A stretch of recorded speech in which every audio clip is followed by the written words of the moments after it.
Hey everyone. Hey guys, welcome back to the Finer Print Streams. I have with me some very special guests and panelists. We're having a very interesting talk today. Let's start off with our first panelist, Captain Dave Pool or Zero Cool. Hello, everyone out there in Finer Print Land. This is Dade L. Murphy, formerly Zero Cool, now Captain Dade Pool. We also have with us Optic Decay, aka Rob LeBlanc. Hi, Rob. Hey, how you doing? I don't really have a whole hell of a lot. I certainly don't think so. I think that a lot of people need to know more about Optic Decay and your channel and the things that you do.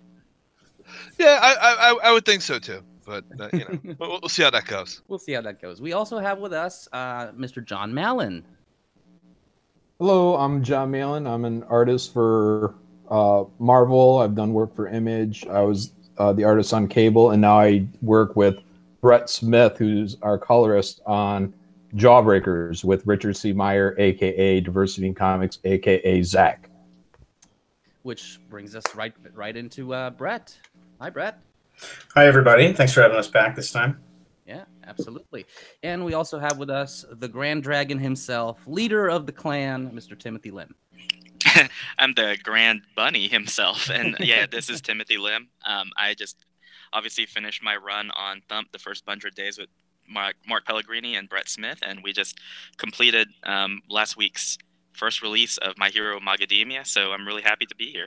Yeah, and that's one of the reasons that we're all gathered here today, is to talk about some of you guys' work. So tell us a little bit more about My Hero MAGAdemia. So My Hero MAGAdemia, it was actually, it kind of got its genesis between Brett and I. We were talking about other projects that we could do after Thump, and we really wanted to kind of ride the wave of, I guess, like Trump fever, so to speak. And we had actually, at first, we were approaching a group of people who are working on a Trump manga, and these guys were pretty good. They actually have it out there. I think it's all in the open. I think it's public to see, and basically talking to them, I think they wanted to go their own route, and at the time we were so focused on Thump that we didn't really explore it any further. And then later on, what happened was I just happened to be watching the anime My Hero Academia, and suddenly a lot of things were starting to click in terms of I could see a lot of the satire and the parody that we could do.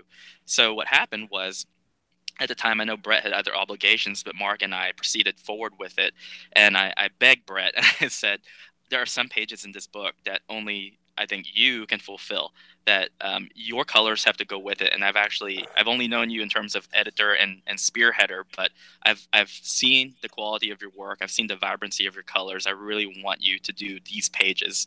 And he basically said, well, it'll be at the very end because I'm really busy right now, but sure, if you give me the time, then we can do it. And so obviously he pulled through right there at the very end, way ahead of schedule and under budget.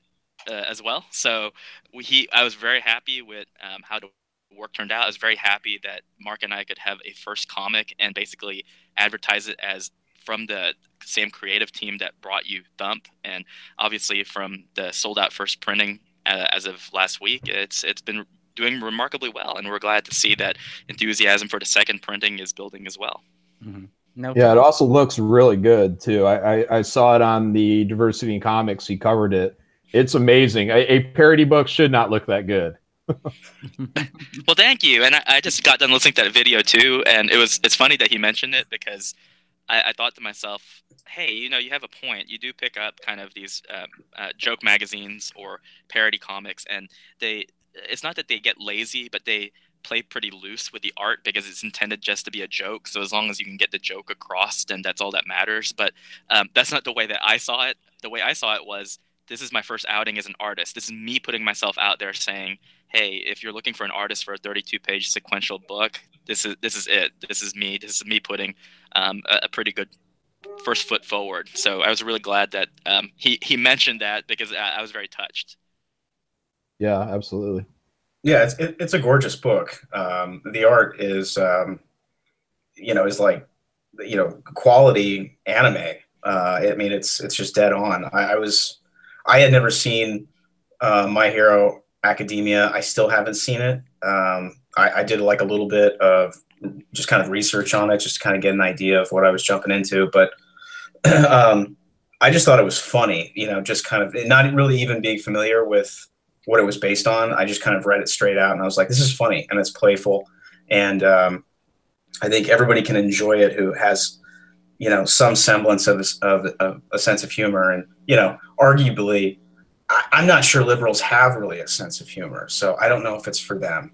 But, you know, that being said, it's a funny book either way, and it's very playful. And it does have kind of, you know, sort of a style of Mad Magazine or Cracked. I would say probably more on the lines of the National Lampoon, because it's a straight parody.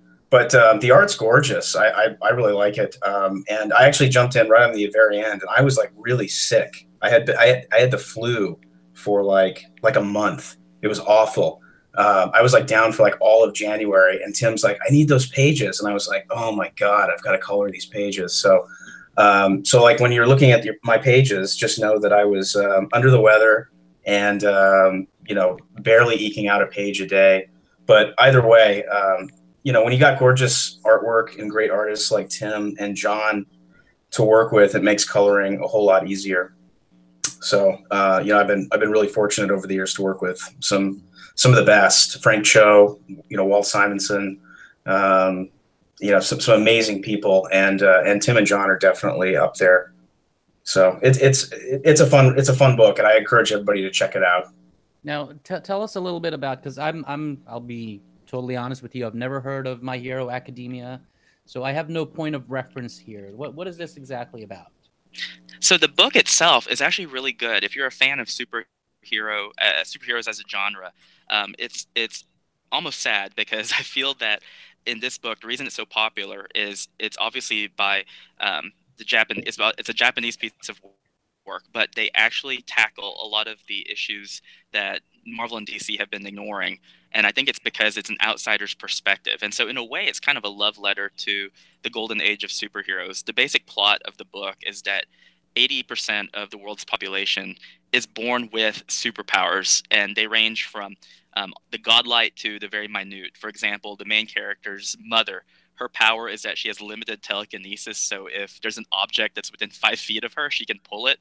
So it's kind of interesting because everyone has these abilities. And so it's actually rare if you don't. And the main character, a child named Deku, he is one of the few people in the world who does not have any abilities. And his dream is to go to a hero academy to learn how to be a really good superhero. But they said that that's impossible. You have no powers of your own. His hero is this individual named All Might. And All Might is, I guess, their world's version of, I guess, a Superman or a Captain America character all rolled into one. And All Might notices that the one thing that Deku has that no one else does is he actually has the heart of a hero with no abilities. And he confides in Deku, and he tells him something really interesting. And I think this is the coolest I always tell people, it seems like all the good abilities have been taken, and so writers and creators have to really stretch themselves to think of something new and different. And it turns out that All Might's ability, it revolves around being able to pass your ability to someone else. And the way it works is when you pass your ability to someone else and that person passes theirs to someone else, it's cumulative. So there's a snowball effect. The more you hand on this ability, the more you're handing on the combined abilities of everyone who's had it before. And so he entrusts this kid with his power. And obviously the kid has grown up his whole life without anything, and so it manifests in very strange ways, and he has to learn how to control it using his smarts and using his overall perseverance. And so I think that the overall message, I think it really resonates with people in both a Western and an Eastern audience, because it really harkens back to traditional virtues of honor and dignity and hard work and determination, that just because you're born with an ability does not necessarily make you its inheritor, that you actually have to strive hard to accomplish great things. It's not just going to be handed to you, literally, even though for him it was later on in life. He had to still prove himself worthy. And so it's a very admired book. I know that we got a lot of flack for doing a parody of it. I think the worst insult that we got was people saying that we had no love of the source material. And that's not true. I did quite a bit of research on it, so that's the gist of it. I do wish that at some point Richard would review it because it is genuinely a good piece of work.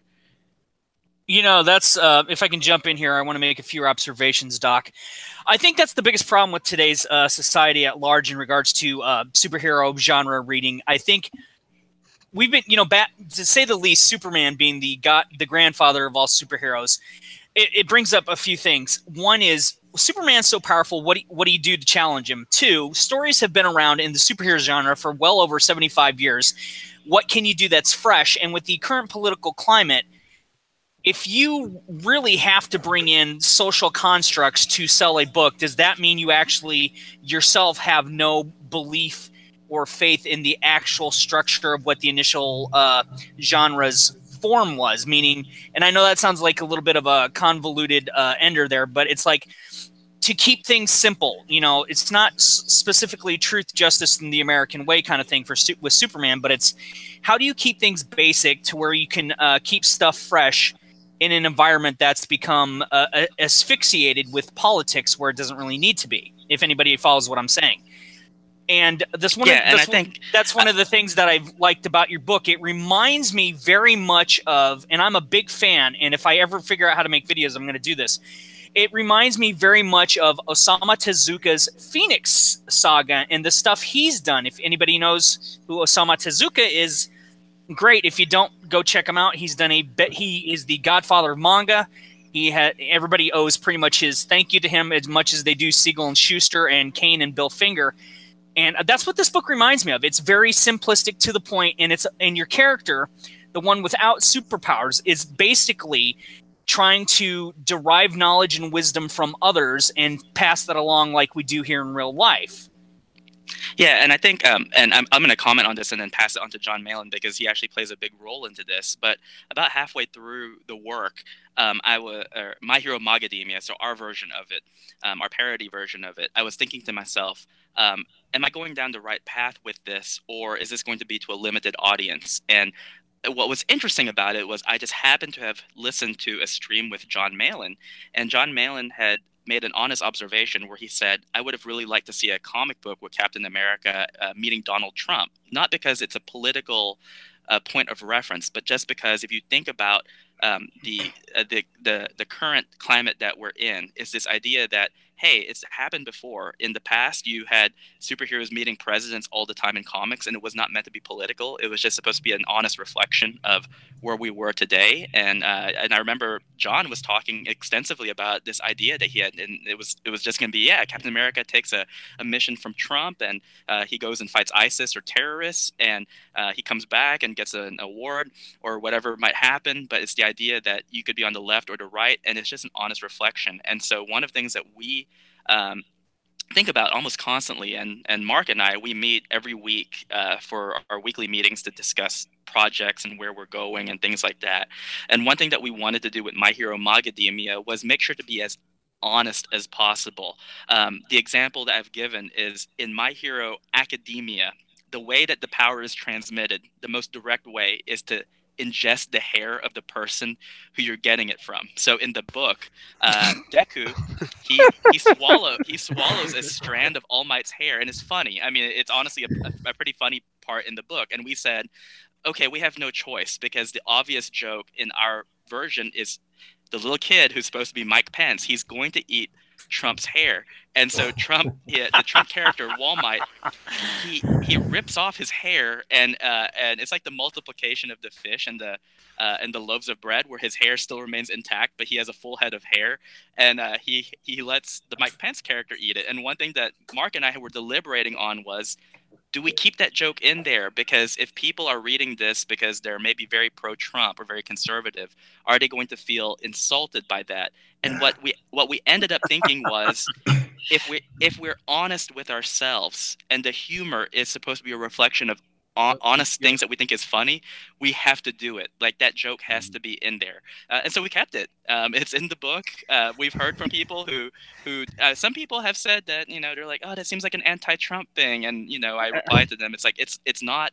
It is a direct reference to something in the book, and I felt that if we did not put that in there, then we would be dishonest to ourselves and dishonest to the readers. And what I have enjoyed about John Malin's live streams that I've listened to is, you know, John Malin, he identifies as like a moderate libertarian, and I like that because I like seeing a diversity of opinion and seeing where other writers, creators, and artists are coming from.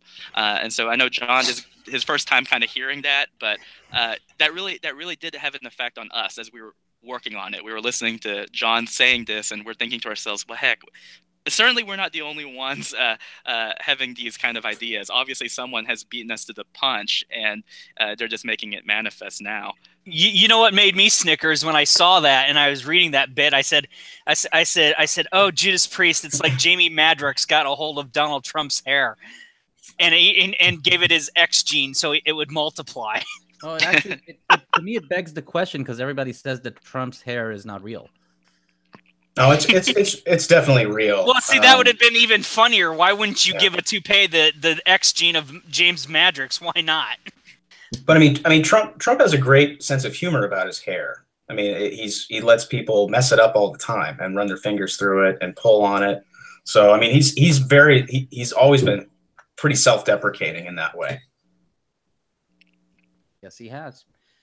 Yeah, I think I would add, if I could, on the where politics belong in comics and where they may not. I think that when you have characters like, you know, as was said, Captain America, I think that's something that you can do politics with. And the same with DC with the Green Arrow, who is a very liberal type character. As long as you're being true to that character, you know, I think writing, putting out some politics is okay. But I think it needs to be a very carefully rode wave.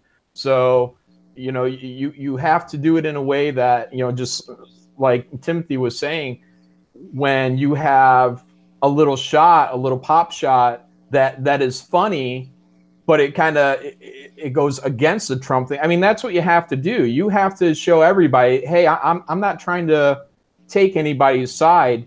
I'm going to give it a little bit here and I'm going to give it a little bit there. And if you do it all right, at the end of the experience, people will say, you know what? Hey, that was actually pretty well done. So there can definitely be room for politics in comic books. Absolutely. Even superhero comic books, as long as it's true to what the character is doing and fair and balanced. So, well, actually, that's a perfect segue because I was going to ask you, tell us a little bit more about Jawbreakers, because that's the comic that you and Brett have been working on and that you've been doing a public funding for. Yeah, Jawbreakers is a book that was created by Richard C. Myer. And he's already done, I believe, one full issue, and I think he has a second one that's ready to come out. And what we're doing is we're doing a one-shot called Jawbreakers Lost Soul, and this is a prequel to his existing book. And it's 44 pages, and it's by and far non-political, because we're really trying to make a point here that you can do good comics without sticking it to somebody on the other side of a political fence. So nothing in here is going to be hitting you over the head. It's just going to be an adventure story. A little bit of romance, and for anyone that's not into the comic book industry, I mean, we are at a point where at Marvel Comics you can't even smoke a cigarette.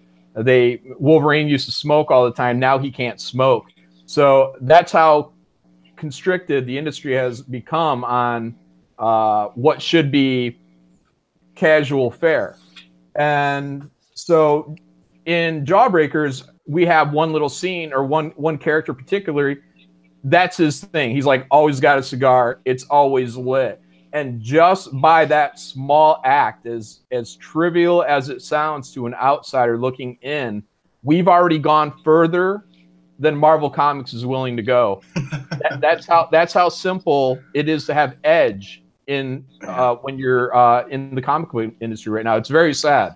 So I remember those days when Wolverine smoked because I was coloring X-Men. Yeah, and and we always used to. This is probably going back to 2002, 2003 was around the last time where artists were actually, whether it was in the script or not, he always had a stogie. He's always and he's always smoking it. So it was incremental. But what happened was the editor started to say, they used to have us. They used to tell us, the colorists, take out the smoke.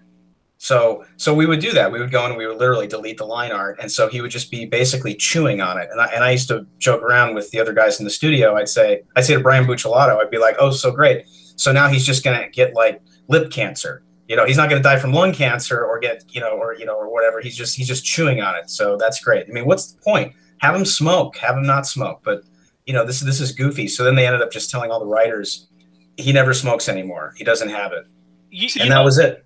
They just they sanitized the character. Yeah, Brett. Not to interrupt, but I wanted to make this interesting point to carry with that. My father is of the generation that grew up with Lee Marvin and Clint Eastwood, and I would occasionally catch him reading my old comics, and he mentioned to me one day, like I put in the side chat. He says, "Yeah, didn't this Wolverine guy and that guy that used to run that organization of spies, didn't they used to smoke?" And I said, "Yeah, they stopped doing it." And he goes, "Well, why would they do that? That was like telling Lee Marvin not to blow stuff up in his movies." And I said, "I know, Dad, I don't get it either." Well, I don't know if you guys have heard the radio preview for Chappaquiddick, which is the new movie about Teddy Kennedy, which looks actually really good. But one of the things they have on the tail end of this trailer, it's the radio version. And I think I was listening to AM radio the other day, and it came on. But they said rated R for language, I think violence and historical smoking. Oh. I shit you not. I mean, what the hell is historical smoking? Well, I mean, if you think about it, you go back 50 years to Mad Men and that era of the 50s and the 60s, and a plurality of Americans did smoke. I think people that smoke in America is down to like 20% now. The tobacco industry is largely focused on Asia, India, places where it's like 80% of the population is chuffing away. So, but at the same time, that, in my opinion, is kind of a form of political correctness. I don't understand why that's even relevant. I mean, if so few people are smoking, then why do you need that disclaimer? What's the point? Other than they just want to be, we just live in this nanny state where there's got to be warning labels on everything, Yeah, and if I can add, I believe DC still allows smoking. So, God bless him. You can still find, I don't know, Commissioner Gordon perhaps maybe smokes. Yeah, well, he used to have a pipe, John, and I don't think I was with it for a while, but still. Yeah, and I drew for cable, and I've always gone by the thing, like, sometimes rules come out and then they go away and no one really enforces them. So I wanted to test the rule when I drew the book. So I have one panel of Cable lighting up a cigarette or a stogie, a cigar, and I get a note back and it's like, no, this is not Marvel. So I had to take it out. So it is very much still in effect. And that was about 7 months ago. Wow. I can understand why you don't smoke while you're in the middle of a battlefield getting shot at, but like on his off time, darn well Cable's lighting one up. I don't know about that. I'd be all over smoking. It's funny. You watch like Eddie Van Halen smokes while he's doing like solos. I mean, why not smoke during a firefight? The other thing I wanted to ask, has anybody seen Josh Brolin as Cable with a cigar? No. I can't say I have been. I'm not surprised. I mean, look how they handled Domino in that movie. Just saying, but they defanged Cable of all things, which is kind of stupid. You figured, and I'm not talking about Josh Brolin, the actor. I'm saying, with Cable, this is being his first introduction into the movie universe. You would want him to go balls out badass like he did back in the New Mutants 97 issue in X-Force. He's not going to hold back or restrain anything. Yeah. Interesting. Actually, it reminds me of have you guys ever watched a movie Thank You for Smoking? Oh yeah. That was great. Aaron great Eckhart movie. Was great in that, and I think a lot of people should watch that. Yeah. So if you remember towards the end of the movie, the senator that is chasing the protagonist is instead of chasing him, he's starting to revise movies and posters from history where he's replacing cigarettes and pipes and cigars with, you know, mundane objects. And the interviewers is asking him, you know, don't you think that's a little bit dangerous? You're basically rewriting history here, you know? Well, Steven Spielberg did the same thing in E.T. and then got shot in the foot for it. Oh, man, I know. I couldn't believe that. Because FBI agents are not going to carry around walkie-talkies. Come on, give me a break. I don't understand this. You know, because it ties into what people have talked about doing with Mark Twain and Huckleberry Finn, and, you know, going in and basically sanitizing the whole thing, and not just, you know, the N-word. I mean, it's kind of this perverse revisionist history, which I have a real problem with. They want to go down the Demolition Man, where Stallone basically says about, or where Dennis Leary basically says about Cocteau being a 48-year-old virgin, you know, drinking a banana and broccoli shake and singing "I'm an Oscar Mayer wiener," while the rest of us wants those buckets of cheese and bacon and chicken and running around like, you know, exercising our freedom of speech like idiots. That's what it's trying to get to. And the thing is, I have a daughter who's in the military, and I have 2 stepdaughters now, and I tell them, you know, you've got to be able to, you know, pick and choose your own battles and do what you want to do, and be held responsible for the reactions that you get from people, as well as the consequences if you do anything stupid. And parents are just basically doing the do as I say, not as I do, you know, just way too much these days. And it's kind of like, yeah, you know, you're failing to lead by example. It's not, you know, when you were growing up, if your parents smoked and you said you wanted a cigarette, your parents were like, no, smoking's not good for you. Then why do you do it? It's like, well, I was stupid. And you think, and they give you a choice to think about it, or they'd hand you a pack and say, light up, Junior. And then you realize this may or may not be for you. But now everybody's like, don't touch that. That's what my dad did to my brother. Seriously. And they came home and they found him smoking, and my dad said, "Okay." Yeah, took him outside. And he's like, "Smoked the whole pack." Yeah. And you know, it's funny that you which one of your, I think it was either you or Rob, you mentioned, or maybe it was Tim, but you guys mentioned about how they're catering too much to Eastern philosophies in China and Japan and all this other kind of stuff. You go over to those countries, they're lighting up. They don't care. Oh yeah, and so yeah, they smoke like chimneys. And Hollywood's like, oh, we need to tap the Eastern and the Asian market. And I'm like, dudes, really? Your first priorities would be to satisfy the domestic market before the foreign market, because as we've seen, the foreign market is basically given the middle finger, saying, yeah, you guys really need to step up your game. We're not watching this shit. Now, I'll go on a tangent on this, actually, because I did live in the Far East. I lived in Beijing for 5 years, and my wife had to go for surgery in China, which is something you actually never want to have done. And I remember waiting outside in the hallway, and people were smoking next to the operating room in the hospital, not outside, not in the hallway, not in the yard, next to the OR, next to tanks of oxygen and all of that stuff. So when I hear Hollywood, you know, or the comic book industry sanitizing smoking, I'm like, give me a break. You know what?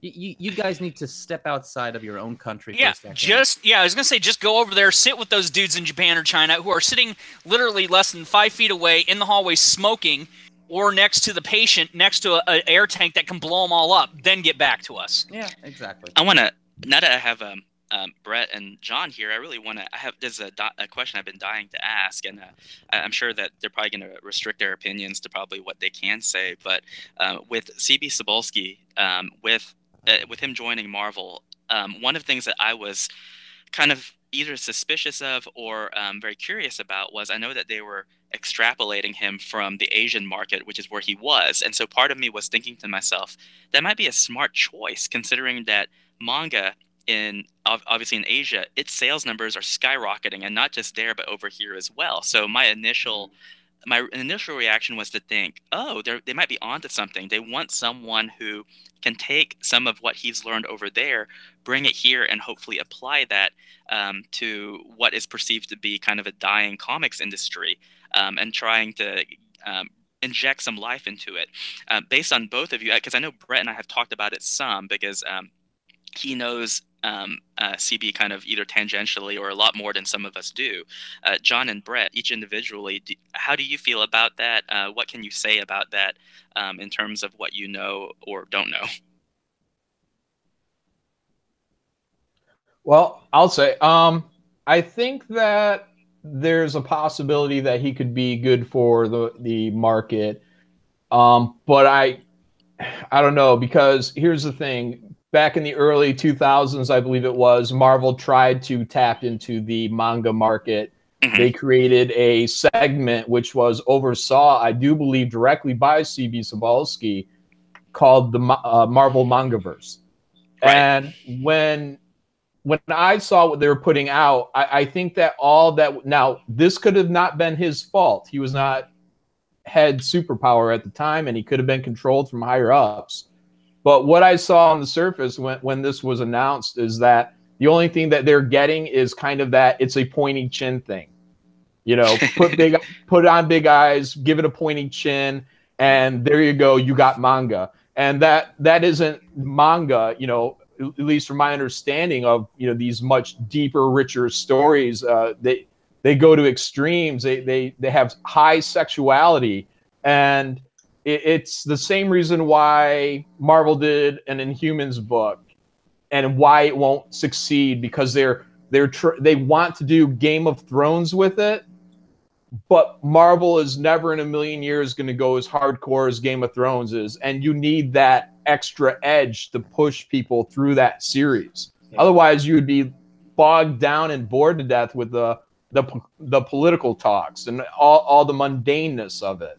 So, but you have all that punctuated with getting heads chopped off or very violent deaths, then all of a sudden you got a hit show. So that's why the Inhumans does not work when you try to get it, when you're trying to do Game of Thrones with it. And it's the same with the manga.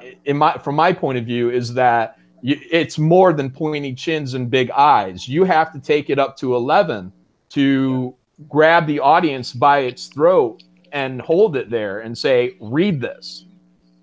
Yeah, they might go out and hire somebody like Adam Warren or somebody who can do manga artwork, but like John's saying, you know, where the breakdown happens is the story and the writer. And I just think that, you know, the Japanese and the Asian markets regard manga and anime as high art. You know, it's not something that, you know, it's like cinema to them. And if I think there's a way for Marvel and DC or for independent publishers to, you know, tap into that kind of market, you know, which isn't specifically manga. And then that's basically what John's talking about, which is, you know, telling deeper stories, having a longer format. It's one of the reasons why I really enjoy the series over the movies these days. I mean, I love cinema, I love movies, but there's something to be said for 12 episodes or 13 episodes. You can just get such deeper, richer stories and characters, and you know, and it's kind of like why constrict the creatives if you don't have to? You know, why not let them you know, have more freedom and leeway to tell better stories, and you can certainly do that over a longer format. So it's kind of more like a novel. So if there's a way to inject that kind of storytelling into comics, and that could be as simple as getting back to doing what we did in the 80s, which was 12-issue miniseries. You know, I mean, maxi series. Yeah, I mean, what the fuck is going on these days? Where it's like, you know, the audience is lucky if they get 4 issues. I mean, it is such cheapskate shit going on. And then you look at the creative teams, and you know, I just don't understand it. But I would really like it if we could get back to doing 12-issue series or maybe more. And then also, well, you know, doing some fun. You can do crossovers and stuff. Tim and I were talking about. They treat their audience like they're idiots, Brett. That's the thing I've noticed as a father. Because when my daughter used to read comics during the 90s, they had like the Infinity War, the Infinity Gauntlet, and all these maxi series and everything, and the crossovers, good, bad, or the ugly. But now they're just trying to make cheap forms of entertainment, and they're bungling it and dropping the ball. And my daughter looks at me and says, you know, I was going to go buy this comic, but not for $4.99, and it's, you know, 80-20, and there's nothing to it. What's funny about that is if Marvel wants to make cheap forms of entertainment, they could certainly do that. But it would be contingent upon them making the comics consistent with what's up on the big screen. Because if they just want the meat and the seats and the audience to go into the comic book store, then they're going to have to make what's on the screen consistent with what's in their books. And they don't do that. You know, so I don't understand any of this whatsoever. And, you know, you would think that there's a comptroller over at Marvel who's saying, hey, we're bleeding out the eyeballs, guys. You know, we're down to our lowest sales since the late 90s when we declared bankruptcy. Yeah, it's why at this point, time for a different course, course correction. So sorry about that, John. I'm not John. I was the guy who's quiet the whole time. I was just gonna say, jump in, Rob. Shit. Quiet, blended into John. Yeah, it was one of those things where it's like I haven't read a lot of modern I haven't read like comics regularly since about 2008. Like at that point, it just started. I started getting kind of bummed out at that point because I was going to conventions, doing the whole thing because I'm networking, trying to get my own shit going, and it's like the climate got to a point where it just started getting really depressing for me.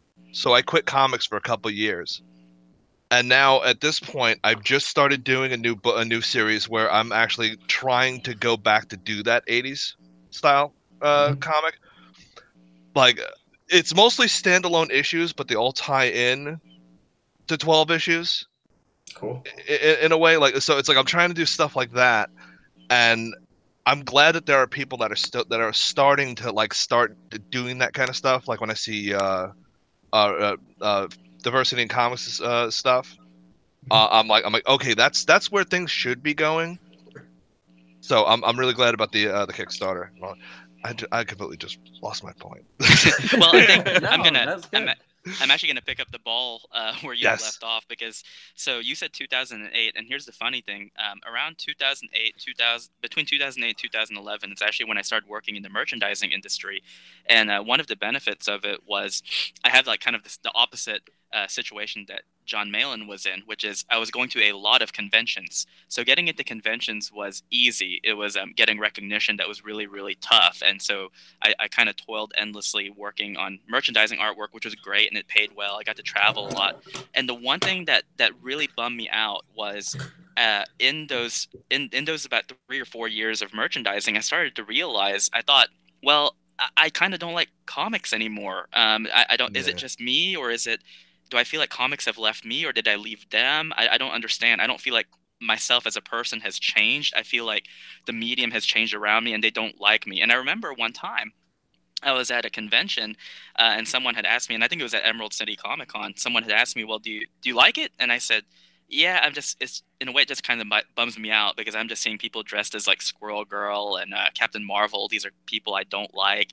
And the reply I got was essentially, "Well, it's because you're an old man, and you have to get with the times. This is what people like." And so my whole time I was thinking, okay, well, I'm the one who obviously needs to change. So I think comics is just a hobby that is no longer for me. And honestly, it was the advent of the comics YouTube channels where I found wait a minute. So basically, I've been lied to for 7 years. For 7 years, I was told, yeah, you want this type of book, but guess what? That's just because you're outdated. This is really what people want.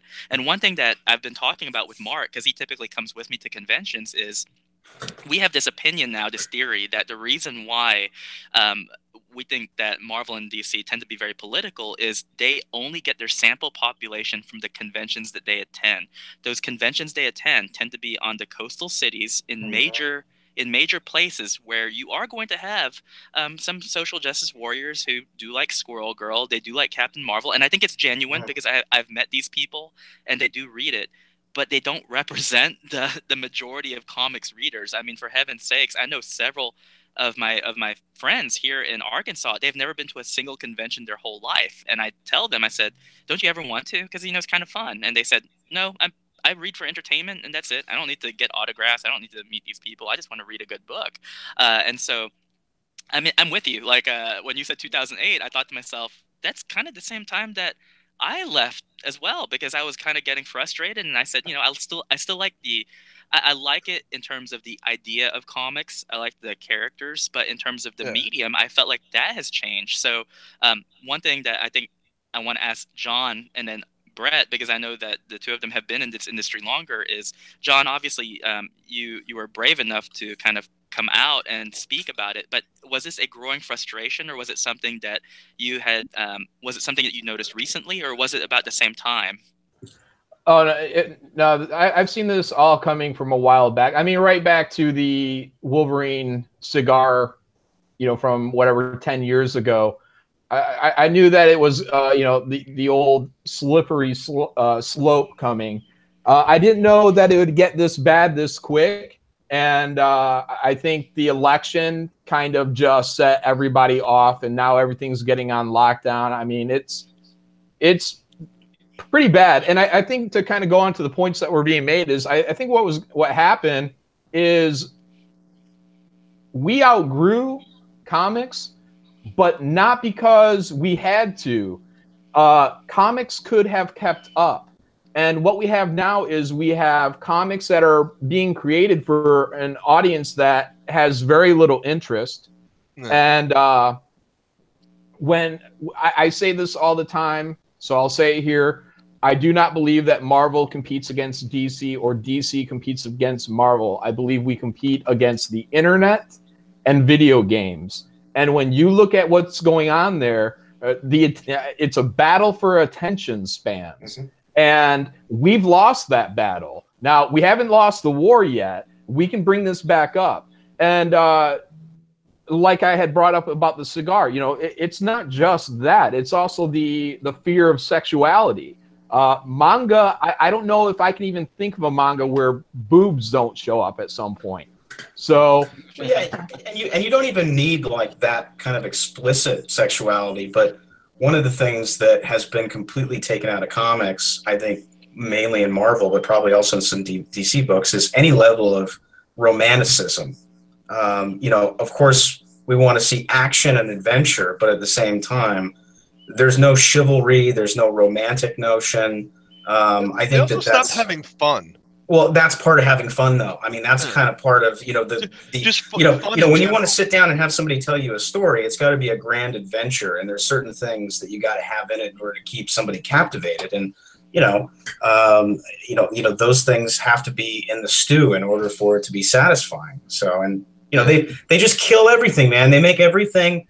I call them the fun police. It's like they go around, they're like, "Are you having fun?" And it's like, "Yeah, I'm having fun." And they're like, "Stop right now." And it's just, you know, it's like they're total buzzkill. They're party kills, party fouls. See, that's why the X-Men Grand Design book, like that kind of, that was the only recent book I read was X-Men Grand Design, was that it captured that feeling of like, hey, this is how stuff used to be. This is why this is what's not happening now.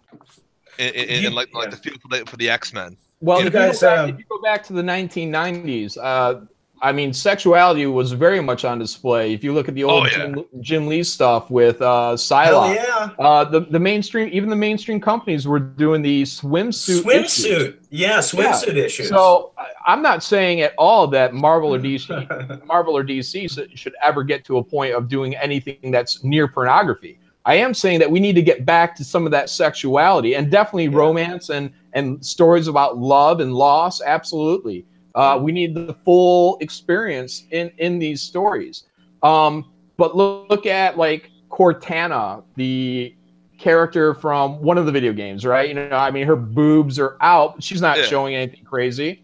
What was it? Is it Microsoft? Like they took the name and they slapped that onto one of their devices, right? Is it Microsoft? Yeah, it's part of Windows 10.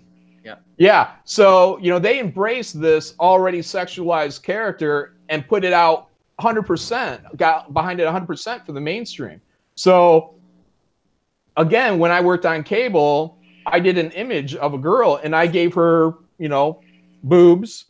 And, you know, that's when I got my first phone call. It was after they had approved this image, this cover, that it had gone in through all the preview solicitations. It had been approved. I mean, it was colored. It was out there. And then when it was released on the internet, social justice warriors grouped up to complain about this character with boobs. From my point of view, I'm just trying to move copies. I'm trying to stand out from the rest of the books on the shelf. God. Yeah. Hey, John, do you remember, maybe like I do, back in the 80s and the 90s, when it was the left that used to complain that America was puritanical and hung up on sex, and we should be more like the Brits or more like the Canadians, where, you know, they turn on, you know, BBC4 and there's nudity and it's no big deal, you know, just like they let their kids drink wine. It's no big deal, you know. Lighten up, conservative America. What's wrong with you? Why are you all such a bunch of Bible thumping puritanical retards? The rest of the world, you know, has embraced sexuality. So now we've come full circle and they've done a 180 and they're pissing and moaning about Frank Cho and booty, you know, and thank God for Frank Cho, because he brought booty back. You know, you know, the world can't be just obsessed with boobs. I mean, everybody loves boobs, and if you stare at them for 10 minutes a day, there's scientific studies that say you're gonna live longer. Yeah, Brett, can you tell them about what happened with Frank Cho so anyone that's listening could understand? Hold on. Yeah, that was the Wonder Woman stuff that was going on, or at least the one that's been the most recent. You know, and Frank Cho is not a conservative in any way. He's definitely a left of center guy. But at the same time, he's probably one of the best out there right now to trigger social justice warriors with, you know, with his commission sketches and whatnot. But he did a run of Wonder Woman covers. Who was the writer? Who was the douchebag? Greg Rucka. Right, Rucka. Right. Yeah. You know, Mr. Virtue. Not a nice guy. The paragon of virtue, the Greg Rucka. So Frank does what Frank does. And he cranks out some beautiful covers, which were actually very tame. You know, from my experience, not only working with Frank, but also just looking at his past work. These were not overly sexualized at all. Well, but Greg Rucka jumped in and, you know, and had a hissy fit. And I guess probably, I don't know, just trying to maybe look good to somebody that he's courting, you know, I mean, because that's what a lot of this SJW dudes do, is they basically, you know, they'll tell on you and they'll say, you know, that's sexist in order to, you know, basically get chicks on the left. Yeah, she was showing too much thigh. Her short oh my God, thigh. You can see a slight bit of like, you know, like what was under that warrior skirt thing. It was like a little bit of like underwear kind of thing. Greg Rucka is like the leader of the new temperance movement. You know what I mean? Yeah, but to say that it was underwear is a little unfair, because it's her shorts, and that used to be her costume. Well, so it was under a skirt, thing. Yeah, the skirt that they gave her, to the Spartan kind of like tassels, I guess. I don't know what to call them. Yeah. But that made it longer. All he did was he just did the short line, which was 100% on model to the character. But what happened was, the writer got a little tingle in his pants, and, you know, he had to chastise himself for it. So he went to the editorial and tried to strike down that cover, and eventually got away with it. Yep. And they ended up doing a very bad crop on the cover to try to hide it, instead of just having a line redrawn or something. Which actually ended up making the focal point more like her tits, as I recall. It actually made it more sexual. Yeah, which was kind of ironic in a way. From the outside looking in, this industry is completely insane. Well, it was just like that what was it, the Batgirl cover with Joker? Yeah. Or the Spider Woman cover. Oh. The Spider-Woman one was ridiculous. Milo. I mean, come on, Milo is a legend. I mean, that's like having Mobius. You know, maybe not Mobius, but, you know, that whole thing was just insane. I don't understand any of this. And again, you know, this reminds me of the '80s when we had the PMRC, which was the Parents Music Resource Center. This is where the left have gone at this point. They're back to being the word police on everything, you know, as well as what's anything that's in print. But back then you had Tipper Gore, Al Gore's wife, and a bunch of other senators' wives, basically protesting, basically offensive lyrics like "Two Live Crew" or "Twisted Sister." Prince. it was insane. And you actually had Frank Zappa and Dee Snider and John Denver go up and testify in front of Congress, which, you know, it's a bizarre, you know, it's definitely strange bedfellows, but they went up there and defended the First Amendment and said, you know, this is ridiculous. So, you know, we ended up with those stickers that you see on albums that say explicit lyrics, which basically, you know, just meant that was like a green light for anybody that was 13 or 14 years old to say, oh, I've got to have that. Oh, that was like an advertising ploy at that point. Like every kid's gonna be like, "Oh, I'm gonna buy that one." Exactly. You know, my parents don't want me to have this, so I'm going to have it. You know. Yep. Which I'm actually, gonna buy that Wasp album. Yeah, I mean that actually increased sales to a tremendous degree. Tremendous degree. But you know, it's everybody. I encourage everybody to go and YouTube the hearings. Oh yeah. Back then, and watch Dee Snider, especially Frank Zappa. You know, is especially eloquent. Yeah. But John Denver's fantastic as well. You know, and it was funny because everybody was kind of figuring that John Denver would get up there and kind of be like agree with the government, but he was, you know, staunchly against it. And well, said, he actually had a song censored on the radio. That's right. Yeah. So he was very much like the song's about like mountains and shit. Right. Like, why bother me? Yep. And yeah. Rocky Mountain High. Yeah, totally. I love the Zappa line. Ladies, how dare you? I periodically actually watch those hearings just to remind myself what this is all about. Yeah, Frank Zappa, you know, was just an absolute genius, musician, but also I think just an amazing brain. You know, he's got a great quote where he said, you know, socialism basically just leads to, you know, bad ideas, bad art, social inertia, and generally unhappy people. And, you know, and then there's another quote where he said, you know, communism doesn't work because people like to own stuff. And, you know, he's just a brilliant guy, you know, being able to distill things down to, you know, very, you know, pithy essence. Yeah, absolutely. Which actually, it's a nice little, and I hate to use that word again, segue. Comic-Gate. I mean, everybody's been talking about it for the past few weeks, and you three, Brett, Tim, and John, you guys have been in the thick of it, haven't you? Kinda. Well, it kind of. So it's interesting because I kind of hover above it, actually. Well, I was preemptively excommunicated from it.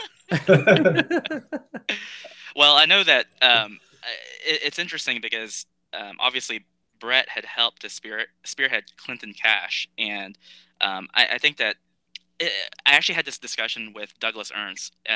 It's very hard to pinpoint where "quote unquote" Comicsgate started. It's definitely almost a hurricane that was generated from multiple facets of the industry. For example, I think where Brett and I come in, Brett came in from having spearheaded Clinton Cash, and so he and some other conservatives had kind of outed themselves and were making a bold stand, saying, "Hey, we're going to team up on a project that is going to be somewhat controversial, but I think it needs to be told, and it'll be told in a graphic format that I think is going to be very elucidating to people out there who might like it."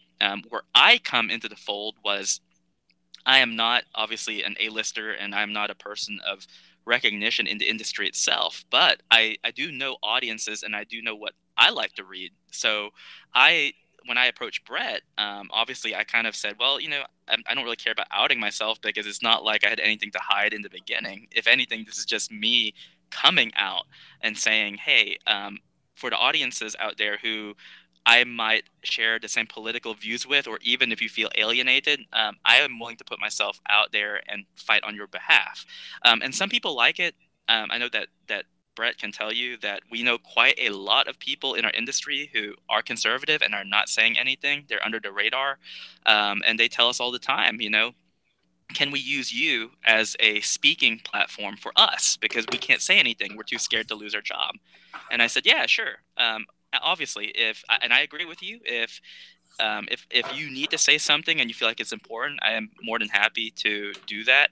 And so I've noticed that so far in quote unquote Comicsgate, a lot of people will message me, and not everyone's on the right. I get a lot of people who are Blue Dog and registered Democrats. And I think this is the thing that frightens a lot of people who are SJWs in our industry. I get more people who contact me privately telling me, hey, I just want to let you know I am a Democrat. It's on my ticket, but this election I voted for Trump, and I did it because the people on my side are scaring me. And I feel like things need to get back to normal, and I don't like the direction that it's going, and that's saying something from my side, and I want to do something for a course correction. So I just want to say thank you, but you know, if you don't hear from me, it's just because I'm trying to lay low because I'm scared of the people on my side. And I said, you know, that's no problem. I can take it. And you know, we've had those interviews before. You have people calling me a white supremacist and a Nazi and whatever, and I said, keep on doing it. That's the Streisand effect. I just point out how stupid it is. You end up increasing our sales numbers. I could care less. So I mean, I think it's interesting when you look at Comicsgate as it's told. Everyone will tell you differently in terms of how they came into it, where it began, and what their role in it is.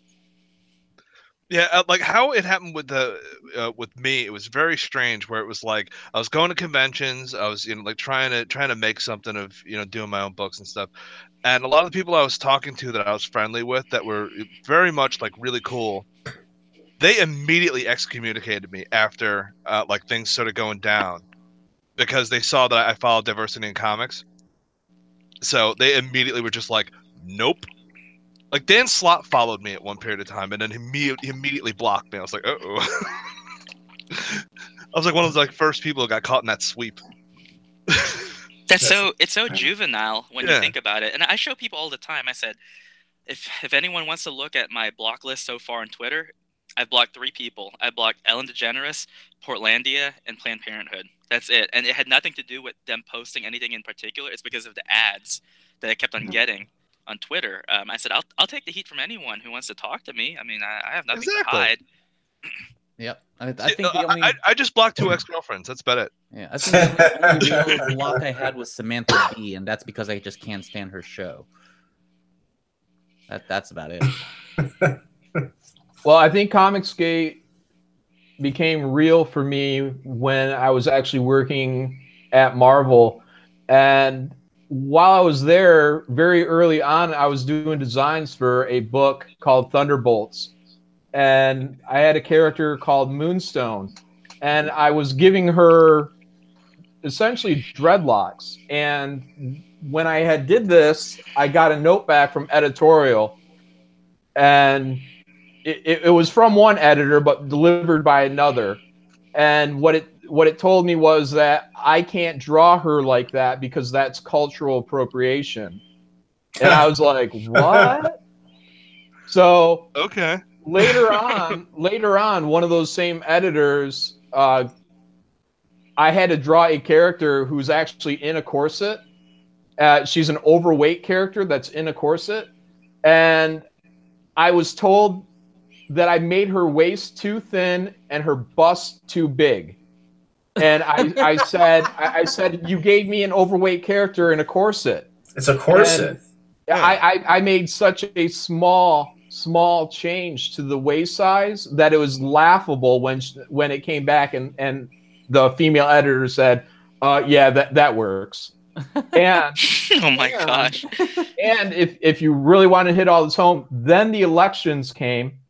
And one of these editors went onto their social media and said, this is a quote, make no mistake, even if Trump loses, we will remember who voted for him. Yeah. So that's when it became very real to me that this was not something that's so laughable anymore, because these people have gotten themselves into editorial. And comics is so small that you don't need to get 100 people into a company. You just need to get about 10 and get them well placed. And they're in there. So the ideology has moved throughout there. And I mean, and understand, that's not just a message that goes out to a freelancer like myself. Someone that doesn't need to be fired, you just don't hire them again. If you find out they're a conservative or sympathetic towards conservatives. So that's not just a message to freelancers. That's also a message to the person that works next to her. Mm-hmm. in the office. So if you are a conservative that's in that office and you see this go unpunished or uncorrected, you very well will be zipping your mouth, because you know exactly what way this tide is turning. If you say, hey, Trump's not such a bad guy, you could very well lose your job. It won't be direct, but it's going to come and it's going to happen. But the obverse will never actually happen. That's the problem. Well, and how is that not discrimination? Well, it is. It's 100% political, and it's not just political intimidation, but also if you want to get straight into discrimination, there's another editor, and she's recently left, that had written about a portfolio review that was coming out at New York Comic Con. Yep. This is another Marvel editor, and she said, "Hey, bring your portfolios to this thing, you know, because this is how you get a job in the industry. This is your job. This is your job interview." And she said, "Unless you're a dude." And then it was, well, just kidding. If you're a dude, that's okay too. But we see so many of y'all. Okay, so wait a minute. You can't do that. You can't discriminate by way of sex, gender. Well, how she got away with it though? Was it a race? I mean, what the fuck is going on here? Why aren't lawsuits being filed? Because you know what? That's what's going to happen in order to change this. Somebody's going to have to do a class action lawsuit against Marvel and take them to court. You're going to have to hit them in the pocketbook in order for this to never happen again. Because this, I just don't understand how they get away with this. Well, the thing is this. So I know that because Brett and I have been talking about it, and one thing that we've noticed that's very, very frustrating is that if you're either moderate, libertarian, or conservative, a lot of them have given up on the culture war, and so there's not a lot of financial backing for people like us. It's all grassroots. It's all just trying to get fans and get some other creators and pros together to help with it, because that's one actual thing that I know my wife and I have talked about. My wife is an outsider to all of this, and she gets the news obviously from me and from Twitter, and she said the same thing, where it was like, this is actionable just because it's a private company, but it's publicly traded. And so how is it that there isn't a class action lawsuit to be filed? And I told her, I said, well, I don't know, because I've never worked directly for Marvel. I've always worked through third-party subsidiaries. But I said a couple of things that are going to be needed. One, there needs to be a smoking gun. There needs to be a direct statement that explicitly cannot be misinterpreted, that says that there's an active form of discrimination. And the second thing is, it's going to take capital and people coming together to actually form the lawsuit itself. And she said, I'm betting that the reason why no one does this is because, frankly, the general public doesn't know about it. You have a few people who have touched on it. I know Milo Yiannopoulos had talked about it, at least in the last week, but we've been trying to tag people like Ben Shapiro, Steven Crowder, some of the more outspoken people to actually address the issue, and they don't. And I don't want to badmouth them. I do feel like part of it is because they think that it's not a big deal. And that's why we were happy that recently Dan Bongino, who is a comic fan, he's been, I've been telling him privately through text messaging, kind of what's been happening. And so he's been pretty helpful on that front, and we appreciate it. But I think that's what's going to happen, is that these people can get away with it because they're currently under the radar. But at some point, they need to wash themselves. All it takes is one person and one email from an editor that is actually shared in the Marvel offices that shows discrimination. And you do have a class action lawsuit waiting to happen, and those tweets are out there. I mean, we all have them. We all save them just for that day to come when some lawyer decides to take it up and think that this is a home run. But I mean, those are the things that need to happen, I think. Well, one thing that I put in the side chat here, I don't know if you guys read it. I wanted to make note that people had this big romance with Obama in the comics, thinking that he was basically the best thing since sliced bread. And I personally said to everybody, well, unless he's the best thing since Betty White, that ain't nothing, because Betty White obviously came out before sliced bread, and nobody got the joke, and that's fine. But they were so over enamored with this guy who turned out to be a treacherous snake and a defiler of the United States Constitution and a nation divider. they're still under that guise that he's done no wrong, and so they still have that mentality of, well, we had this and we can overcome this, and now we feel like we're being oppressed, and the exact opposite is true. Nobody's oppressing anybody just because Obama is not in office anymore. The comics shouldn't played favors to that in the first place, going back to all the politics. I mean, you've had, like I said, the days of the Dark Knight where they were ripping on Reagan. You had Captain America shaking hands with JFK and all this other stuff, but they weren't so enamored. The comic industry was not so enamored with politics until Obama came into office, thinking that this was some great revelation that was going to save our country. Yeah, and I think, you know, when they had the Obama cover come out on the issue of Spider-Man, that actually, it wasn't even offensive to me because, I mean, I consider myself a lover of the country.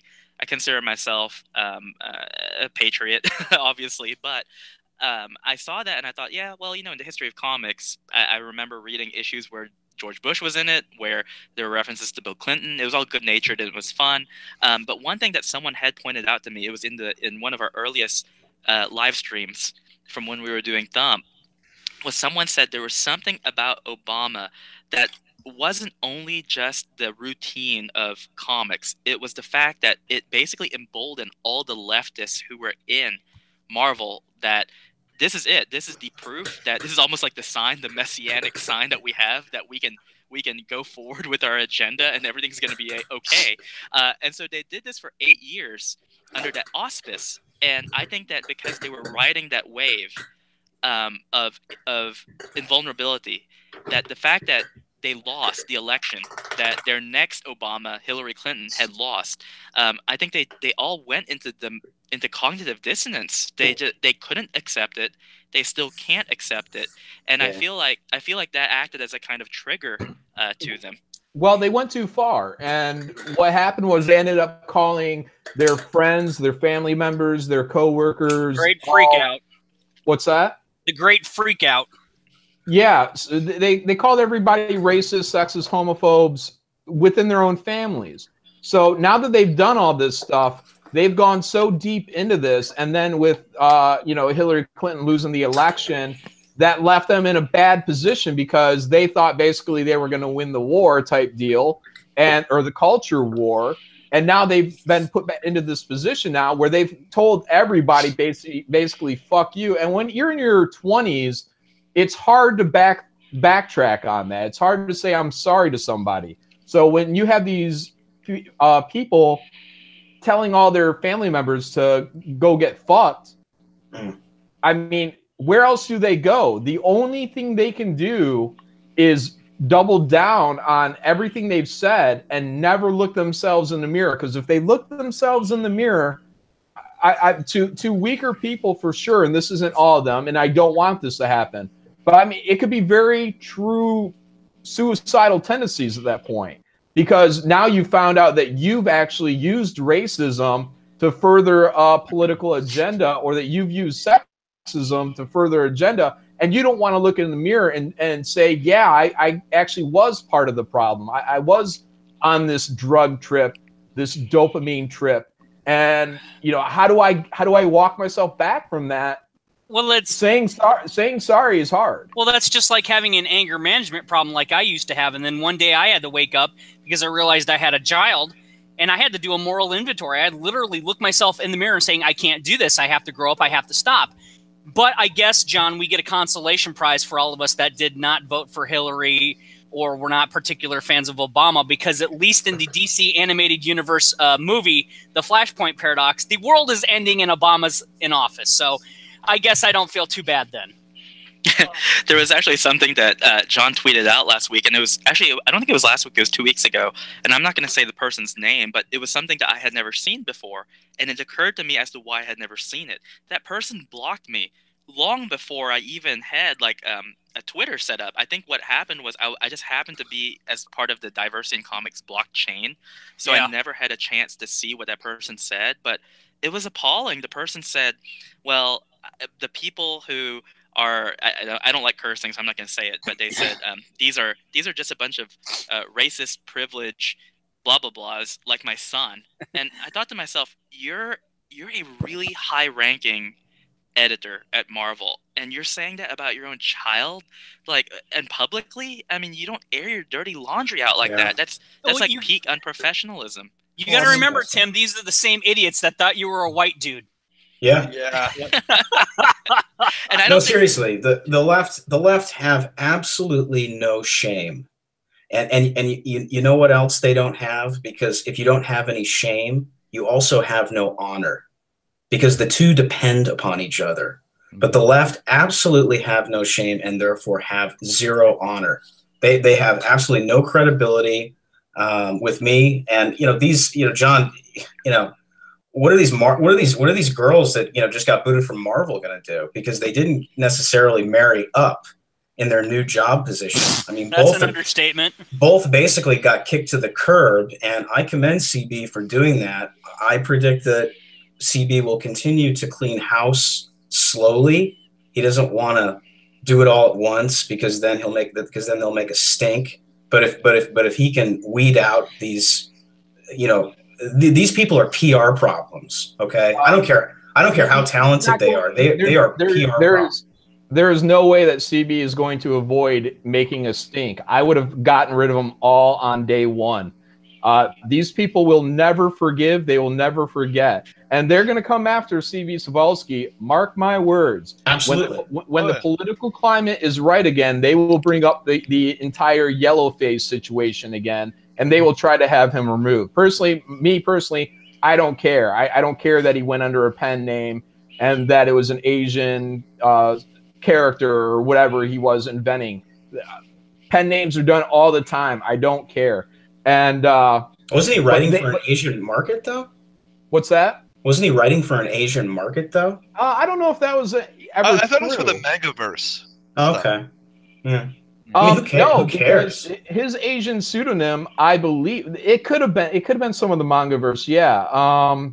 The Akira Yoshida incident is what I'm talking about. Yeah. But they will come back and they will get him for that. They will do the fast. Yeah. Absolutely. So he needs to get them all gone right now, because there's no way to avoid the stink that's going to come.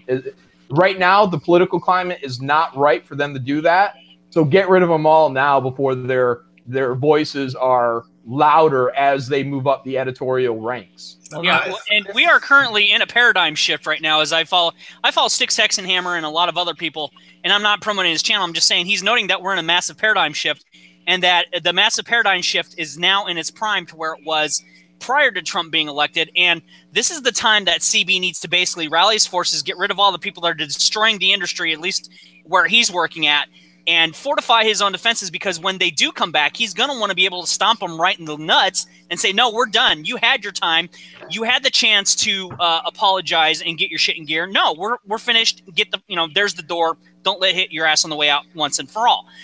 What these people don't, and I know I sound young, but I'm 43 years old, and I can tell you I've seen my fair share, and I've done my fair share of stupid shit, to where you go down a road years later and you realize, I wish I would have kept that job because I really liked it, and then that opportunity has been removed from you for being a dick. Yeah. Well, I mean, they do have third-rate esports companies to fill up their ranks, so. They should clear these people out. Nobody plays esports anymore. Hey, there's an opening at Applebee's down the road. I mean, if either of these girls, need a reference.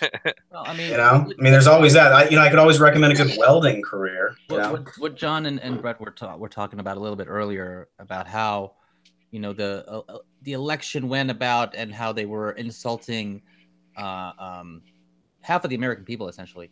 This is what's happening in the comic book industry right now. And correct me if I'm wrong. The people who write these stories don't care about their audience. They basically write the stories that they want to write, whether or not it'll move copies. Yeah. Is there any truth to that assessment? Yeah, and I think actually I'll let John expand on it, because he actually phrased it really well. I think what it is that it's one thing to be an auteur and you're creating something that you personally like, and it's for you, but your mentality is that other people will like it as well. And I think that's really good for an indie market, because in an indie market, you're kind of testing the waters. It's a very low risk situation where, you know, this is my baby. I'm putting out there for the world for you guys to see, and I hope you enjoy it. And I think that is very different than working for a company where those are not your characters. You have been entrusted with them. It is a continuing legacy, and you are the caretaker and the steward of it. And so you cannot approach those characters with the same mentality that you do with an auteur work. I mean, it's kind of like me and Mark. We definitely have things that we are very interested in. And so what happens is that that kind of comes first, because we feel this is an original story, which means I have to put something in it of myself that has not been seen before. But on the other hand, we are constantly trying to think to ourselves, how do we reach the broader audience? Who is our audience that we want? How do we reach them? And what can we do to actually cater to them so that they will pick up the book and read it? Because what is the point of storytelling if the story is not meant to be appreciated by someone else? I mean, I can bore you with a 3-hour talk on how I did my grocery shopping today, but in the end, cheese, onions, ham, bread.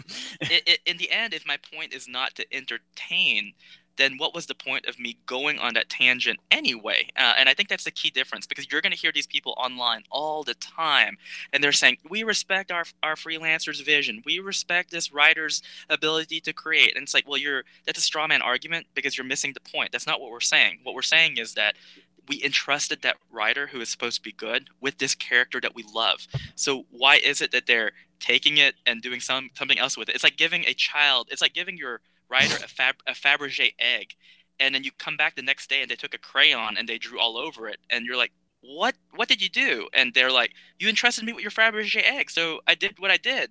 I took care of it. Yeah, you took a crayon all over it. Well, yeah. But so? you know what the difference is, though, Tim, is, and I'm not kissing anybody's butt here. It's just the fact that from reading your work, and I read a lot of independent comic works, the people that do the indie stuff, they actually still give a shit, as opposed to people that have been handed something and think, yeah, I can do what I want with this. But you both, in both parties, you guys and the people that don't give a shit, you are either acknowledging or not acknowledging the fact that the average person who has been a comic book fan for a long time can basically say, you know, this comic is shit, to somebody who's new new to reading comics. And they say, well, can you recommend something else? I say, yeah, don't waste your time with this shit. Go back and start over here. Not necessarily because the stories may or may not be better, because there's always highs and lows, but it's the fact that when new people come in to anything, they look to us old timers and say, well, what do you like? And I said, well, this is what I started out with. Give it a shot. Our value, whether we're old timers or, you know, kind of the not so old timers, men, women, whatever, when we give advice and knowledge and wisdom about a certain subject, the younger guys, the younger people are going to say, I want to listen to that. I want to go check that out. And when you piss on us, like the left does, and the people that are currently running the major comic book industries do, we'll never change our ways, and we're basically handing their heads on a platter to where guys like CB can say, you know what, you've pissed off the audience enough, you're out of here. And that's what the indie people do realize and appreciate, as to where these guys don't. You don't want to piss off the old timers that still have the relevant opinion and say what is good or what is not good. You don't piss on the fan base. It's not the fan base. It's like when Hillary said her deplorable thing, and I say, well, why would I want to vote for somebody who is more interested in insulting me than doing a job running our country effectively as much as possible? So, Marvel editors specifically, they're pulled out of colleges, directly from college into internships, and then at the end of their college, they have the option of coming back and getting hired in through their, the networks they build during that time, I'm sure, are useful. And most people understand that there's a lot of radicalization that goes on at colleges right now. The extreme case being what happened at Evergreen. And so these people who are going into the publishing, into the editorial, on a large degree, they would rather be anywhere except for the comic book industry. Even some of the creators that are coming in have said, I would rather be writing, socialist propaganda instead of writing for these toy lines. So the people who come in to editorial have a disdain for the company. They'd rather be doing sports mags or Rolling Stone or fashion magazines. And to get into the boys club of what they perceive as the fat, lazy, mom's basement, patriarchy establishment. Which is contradictory unto itself, to be a lazy fat ass in your mommy and daddy's basement, to be patriarchy. Yeah. So they have a disdain for you as they come in. And when, like Timothy was saying, you know, well, why do these writers or why do these artists get away with saying these very, you know, at times racist things? And it's because the people who hired them believe it, but they may not feel that they can necessarily say it. So they are the mouthpiece for the editorial. That's the editorial getting their kicks by watching someone they brought in taking a dump on this patriarchy institution. That's great, good fun for them. So these people did not, up until the time they get hired in, they were not Marvel superhero fans. They may have read some manga, they may have watched some anime, but this Normies. Boys Club, yeah, exactly. That's the problem. They don't know their material. Well, the other reason why a lot of them take these editorial jobs is because they want to move into the movie end of it. And I'm constantly having to explain to people, even people who are familiar with the industry, that there is absolutely no connection between the comics and the movies. They are completely separate entities on both with the big two. You have Marvel Studios and Marvel Comics. You have DC Entertainment and DC Comics. And that's it. They don't even talk to each other, as evidenced by what you see on the shelf. There's no rhyme or reason to it, and there's no consistency. But a lot of these editors see this as an entry level to getting into the studio. And then they go from editor to production assistant or whatever. But they want to jump from comics into movies, and especially in LA with DC, that can happen. I probably not so much for Marvel because they're still East Coast, but for now, I predict they'll make the jump out to LA at some point as well.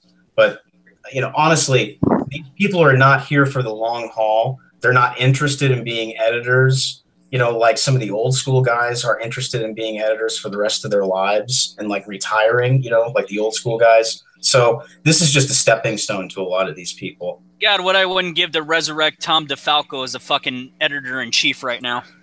There's still some great people out there like Mike Martz, Katie Kubert. There's some fabulous people out there that still have, that are very, very, extremely professional and really great people, not only professionally, but personally. And I was always really fortunate to work with some great editors. I've had some bad ones, and I've had some really dishonest ones too. Ones where it's just kind of like, I want to find this guy at the next con and like drag him into an alley. But that's any industry, any job. There's always dickheads. Well, see, that's the difference between you and me, Brett, is I'm the average public. I can get away with that, and the most I'll get is an assault and battery charge. If you do it, you ruin your career. Yeah. Yeah, and now it's kind of like you guys are asking, when did Comicsgate begin? Well, Comicsgate began for me the day Clinton Cash, a graphic novel, came out. And then 72 hours later, when we sold out in a day and it went #1 on the New York Times bestseller list, Comicsgate became 100% real for me. And at the time, there wasn't anything called Comicsgate. It was just kind of like, well, I've done this thing, for Steve Bannon and Peter Schweizer, and it's out there, and it's a month before the election, and the purpose of the book was this kind of trifecta that Steve had come up with, which was utilizing Peter's original book plus a graphic novel plus a documentary movie. So you have this trifecta of Clinton Cash that can appeal to every single demographic.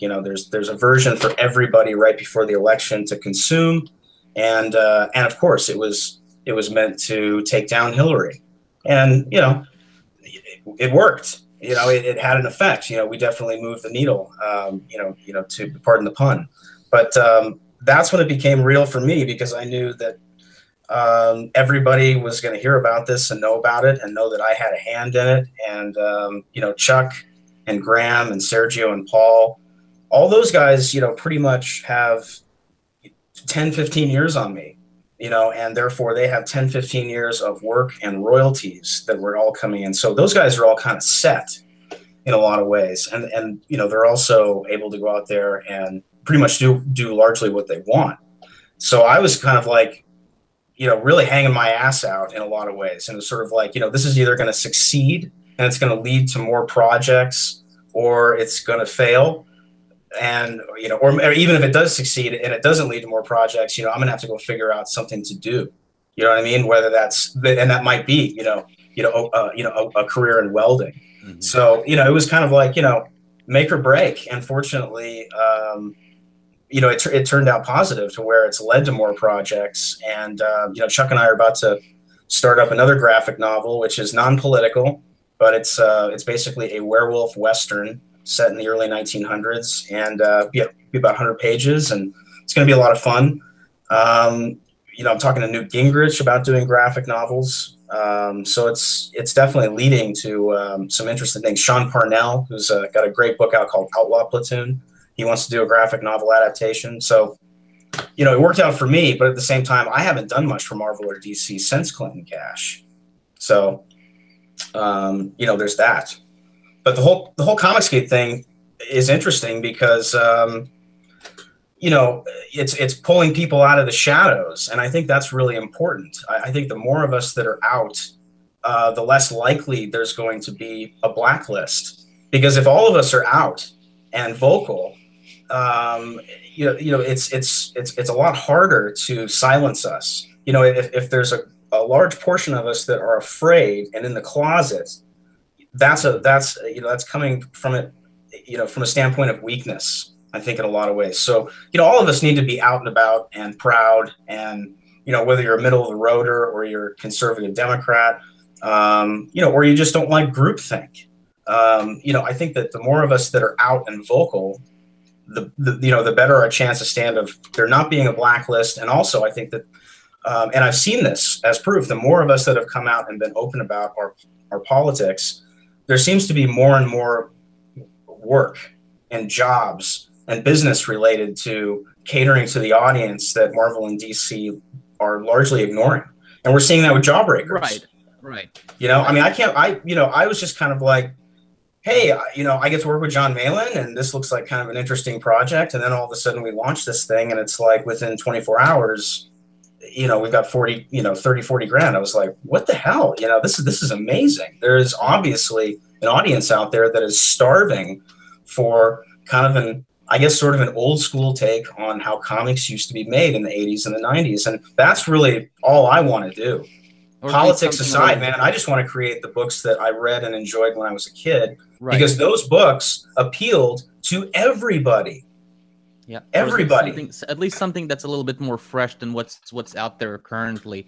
And I think and this is just my assessment here, I think that the internet and the advent of online comics, like we've said before, that democratization of the publication process, instead of having to rely on Marvel or DC or Dark Horse or any of the other major companies, I think that contributed a lot to having people like you guys come out and other people like Diversity in Comics come out and actually have their voices heard and have their materials seen and bought and purchased by the paying public.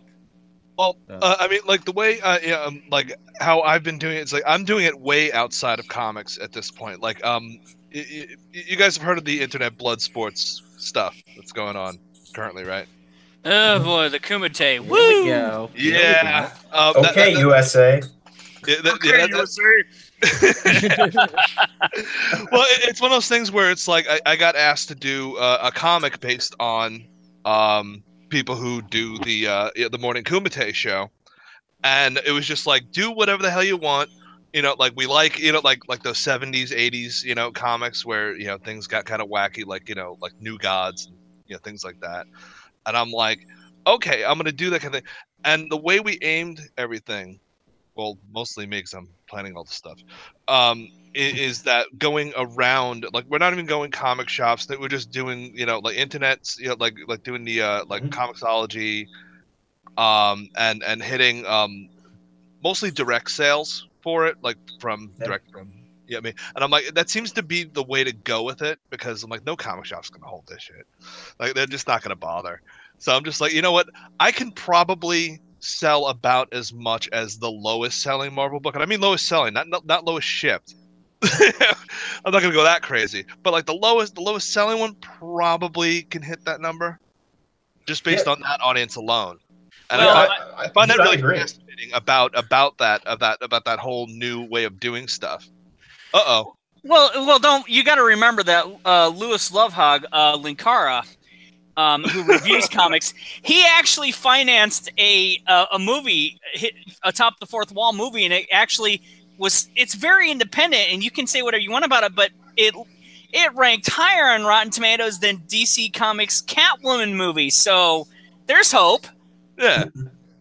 Yeah, it's like there's an audience for everything, and like a lot of the people who are interested in what I'm doing are not even comics people, and that's what I find that's really good, is like I'm kind of bringing people in. They're like, oh, I remember that stuff when I was a kid, and I like that aspect of it.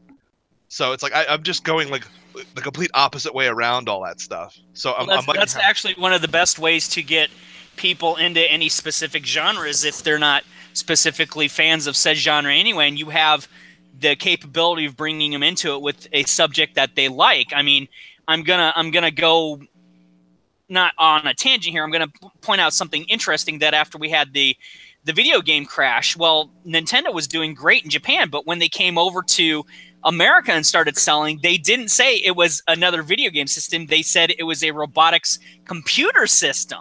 Well, and they also said it was a toy. Yeah, and they said it was a toy, and then they got people back into video games. So that's how you grab people. You don't always try to do the same thing. You use a format, but you bring in fresh material from the outside, and that's what you're doing. And that's one way to get things rolling, and that's why you avoid it being stale. Yeah. I mean, it's always just been like a weird, interesting thing, because a lot of the stuff I've done was always just outside of doing. Like I've always wanted to do comics, and I started when I was about 16, where I met people who were doing some indie books, and I would do like fill-ins, you know, here and there, but it never really became anything, and I would just go off and I would do something else for a couple of years, and then I'd come back and do comics for a little bit. So it was like one of those things where I was in and out, like in the periphery, and it's always been kind of a cool thing, but then it just kind of got real bad like around 2008. But now it's like I'm re-energized into doing comics again after so long, and I'm just it's a good feeling to start like doing it again, and actually having an audience that's like I don't know, it's hard to explain. I think your situation particularly, Rob, is that you have an abundance of source material that is not stale and is not, you know, relegated to superhero blam pow punch in the face. Or an 80-year history that's already pretty much cemented in stone. Oh, I absolutely like hit in on that, because I'm like, with this book, I'm kind of like, I have the freedom to tell whatever story I want. So I'm just like, okay, I'm gonna do 12 different stories that are all just things I liked growing up. So you're gonna have like your X-Men style kind of story. You're gonna have, you know, like your Kirby Fourth World, you know, weirdness, and you know, like the Ditko 70s stuff. You're gonna have all that, and it's just all going to somehow tie in together. I haven't figured out how, but you know, it's just one of those things where I'm just really interested in exploring what can be done, you know, with comics at this point. And for those of you watching, this is oh, you're bringing up my worst stuff. I love this. What, a naked alien chick in the background? I think this is fantastic. I think this is one of I'm always up for some naked alien chicks. I think to a broader point, what we're witnessing with the big two is kind of the same thing that we're witnessing with Star Wars, and that is that Disney is destroying Star Wars. It's no, killing Kathleen It's- Kennedy is destroying Star Wars. That's fine. That's fine. But I don't have faith in the people that hired her to replace her with somebody that's competent. Yeah, you got me. Because you even got Larry Kasdan in there, who is a very fine writer and a great guy and extremely talented and knows this universe, very well, obviously. But something is amiss. And it's the same with Marvel. Their movies are kind of getting more dumbed down as we progress. I don't think there's anything really that's been equally as compelling as Iron Man, and I think Winter Soldier is still very strong. But the rest of it's just starting to get kind of homogenized and kind of uninteresting. Same with DC, but this all kind of speaks to just a big corporate culture and corporate mentality that you get with Disney and that you get with Warner Brothers. And I just think that there's such a disconnect between these companies and their audience that they have created this gigantic vacuum that that Jawbreakers is going to fill, that Thump filled, that Clinton Cash, a graphic novel, filled. I mean, to whatever degree, there's a giant chasm out there. There's a huge audience that's largely being ignored. That there is a vacuum. So all of us, to one degree or another, is stepping in to fill that, and that's important. And that's kind of the sort of the silver lining to all of this. Yes, we're watching these dynasties in comics basically decay, through basically largely just sort of creative atrophy to a large degree. They're so corporate. They don't even understand. They don't even know what they don't know at this point. So I don't really have much hope for them. I don't care who they throw in there, CB, whomever, Joey Q, if he comes, I think he's back. You wouldn't know it, but there's a future here that has nothing to do with Marvel or DC, and I think it has to do with books like Jawbreakers, as well as what Tim and I have done with My Hero MAGAdemia and Thump, Clinton Cash, as well as what Vox Day is doing. What Vox is doing is interesting because Vox is trying to create an actual platform. And that's another point I wanted to make, is that whether it's Marvel, DC, Twitter, Facebook, whatever, these are all platforms that we're all guests on. You know what I mean? We don't have to frequent them, but we do. But you have to keep in mind that the people that run these platforms hate our guts and have open contempt for us and think that we're a bunch of rubes. And therefore, it's really kind of contingent on us to not enable them and not give them our business anymore. We need to create our own platforms and our own content and make them come to us and say, hey, we'd love to talk. How about taking this? At some point in time, these things are either going to produce their own publishing houses, these books, publishing platforms, or Marvel and DC is going to want to come to us. But this is very similar to what happened with Image back in the 90s, when you had kind of that mutiny go on with Silvestri and Liefeld and Jim Lee. This is similar, but at the same time, this is more of a rebellion, of the audience more than it is within a schism with a bunch of top talent guys who want to go and run their own show.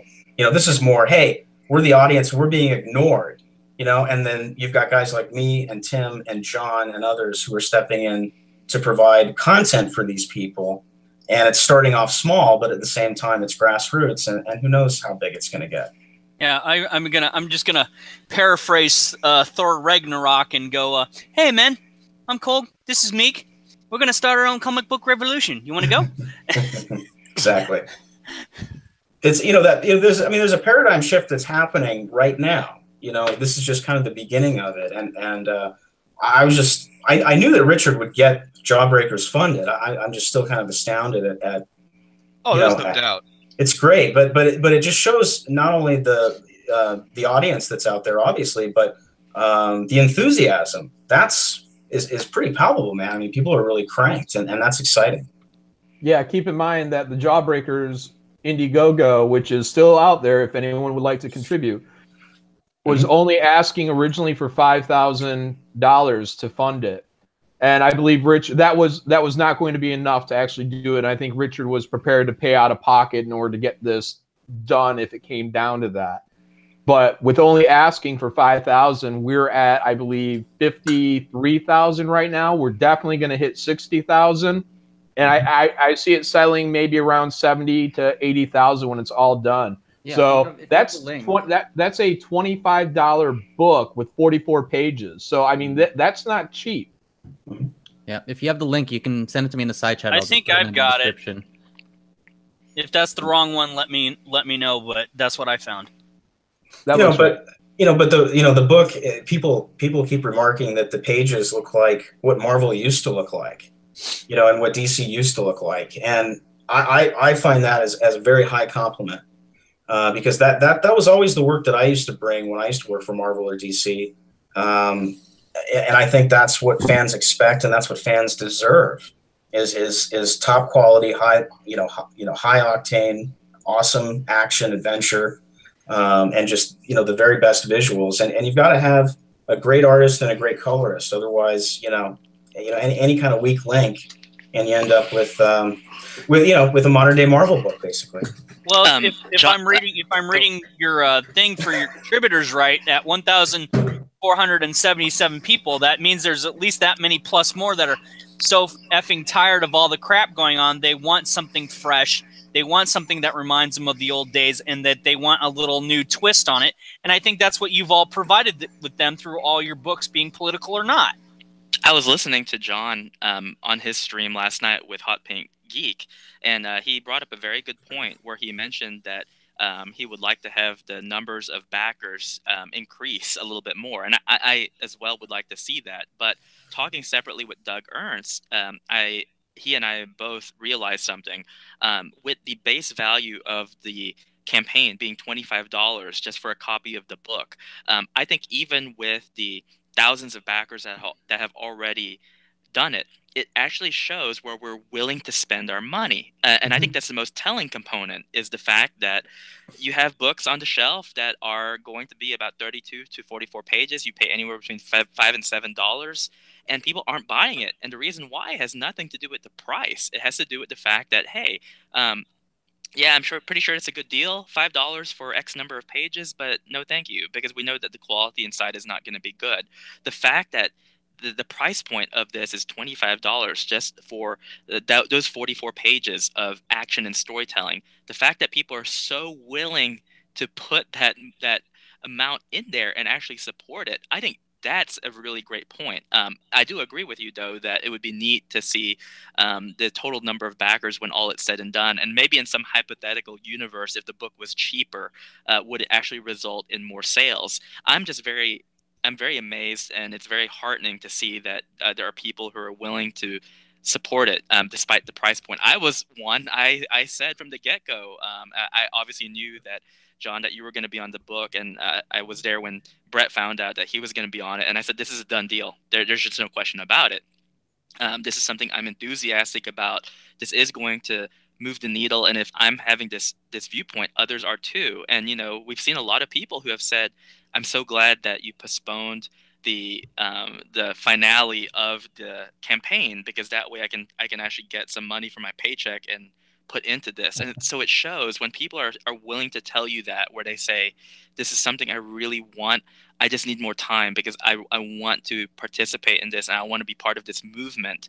I think that's a great thing. So like I said, last night your stream with Hot Pink, talking about how maybe when Ethan decides to do his with whenever he's going to do it with Cyberfrog, that too will be a very telling number to see in terms of the amount that he's going to gather and the amount of supporters and backers he's going to have as well. Mm-hmm. Absolutely. Yeah, it's going to be very interesting. So what I was basically talking about on Hot Pinks was, that we have to test this market. We have to find out what it's actually capable of. And I was basing my expectations is basically I see a lot of overlap from the community of the England teens, the Captain Frugals, the Doug Ernst, the Diversity in Comics, and Ethan Van Sciver. So with Diversity in Comics having the largest audience of 60,000 plus, I don't know, maybe around 65 now. So my expectation is that you could probably get 10% of those people to come in and do and back a book at a smaller price point. And since we're at a higher price point, you almost have to cut that in half. So if you go from 60,000 to 6,000 and to 3,000, so if we can get 3,000 backers at $25, I think that's pretty huge statement. I think right now we're probably looking at closing a little over 2,000 at the current pace. It could speed up, who knows? But that's the hardcore audience. That's people saying, look, I'm willing to pay $25 to either give the bird to what's going on in the mainstream, or to just support and get a product that I can get into without being told that I'm a bad person, or a character just stopping to look at the audience and be like, if you voted for Trump, you suck. So this is a very non-political book in and of itself. So we're not trying to do a big FU to anybody in this. We're just trying to tell a good story with some depth and some action and adventure, and at a high quality. So I mean, I'm pretty good at drawing, and Brett is fantastic at coloring and just amazing stuff. So I think we're doing a high-end job here, and in the end, it's going to be worth it, even regardless of statements and all that. You're going to get maybe 2,000 people that are going to have what is a extremely rare book at the end of the day, because this will eventually go out into comic shops, but it's not going to have the same cover. Like our backers are going to get an Ethan Van Sciver cover that's exclusive for this campaign. And when this book goes out into stores, I think Richard Diversity Comics was saying that he could imagine the price point being around $6, but it's not going to have the Ethan Van Sciver cover. So it's almost kind of like a second print. I mean, I don't know how else to really describe it. Maybe to say it's another variant, but there's only 2,000. So potentially there's only going to be about 2,000 copies of this. So on a resale market, you know, how else are people going to get it? It's a rare thing. Get that thing graded and, you know, eBay it if nothing else. So just make sure you put it in some cardboard backing and some plastic wrap. Yeah. Well, you know, and it's like, unlike the left, I'm really interested in making comics that aren't political.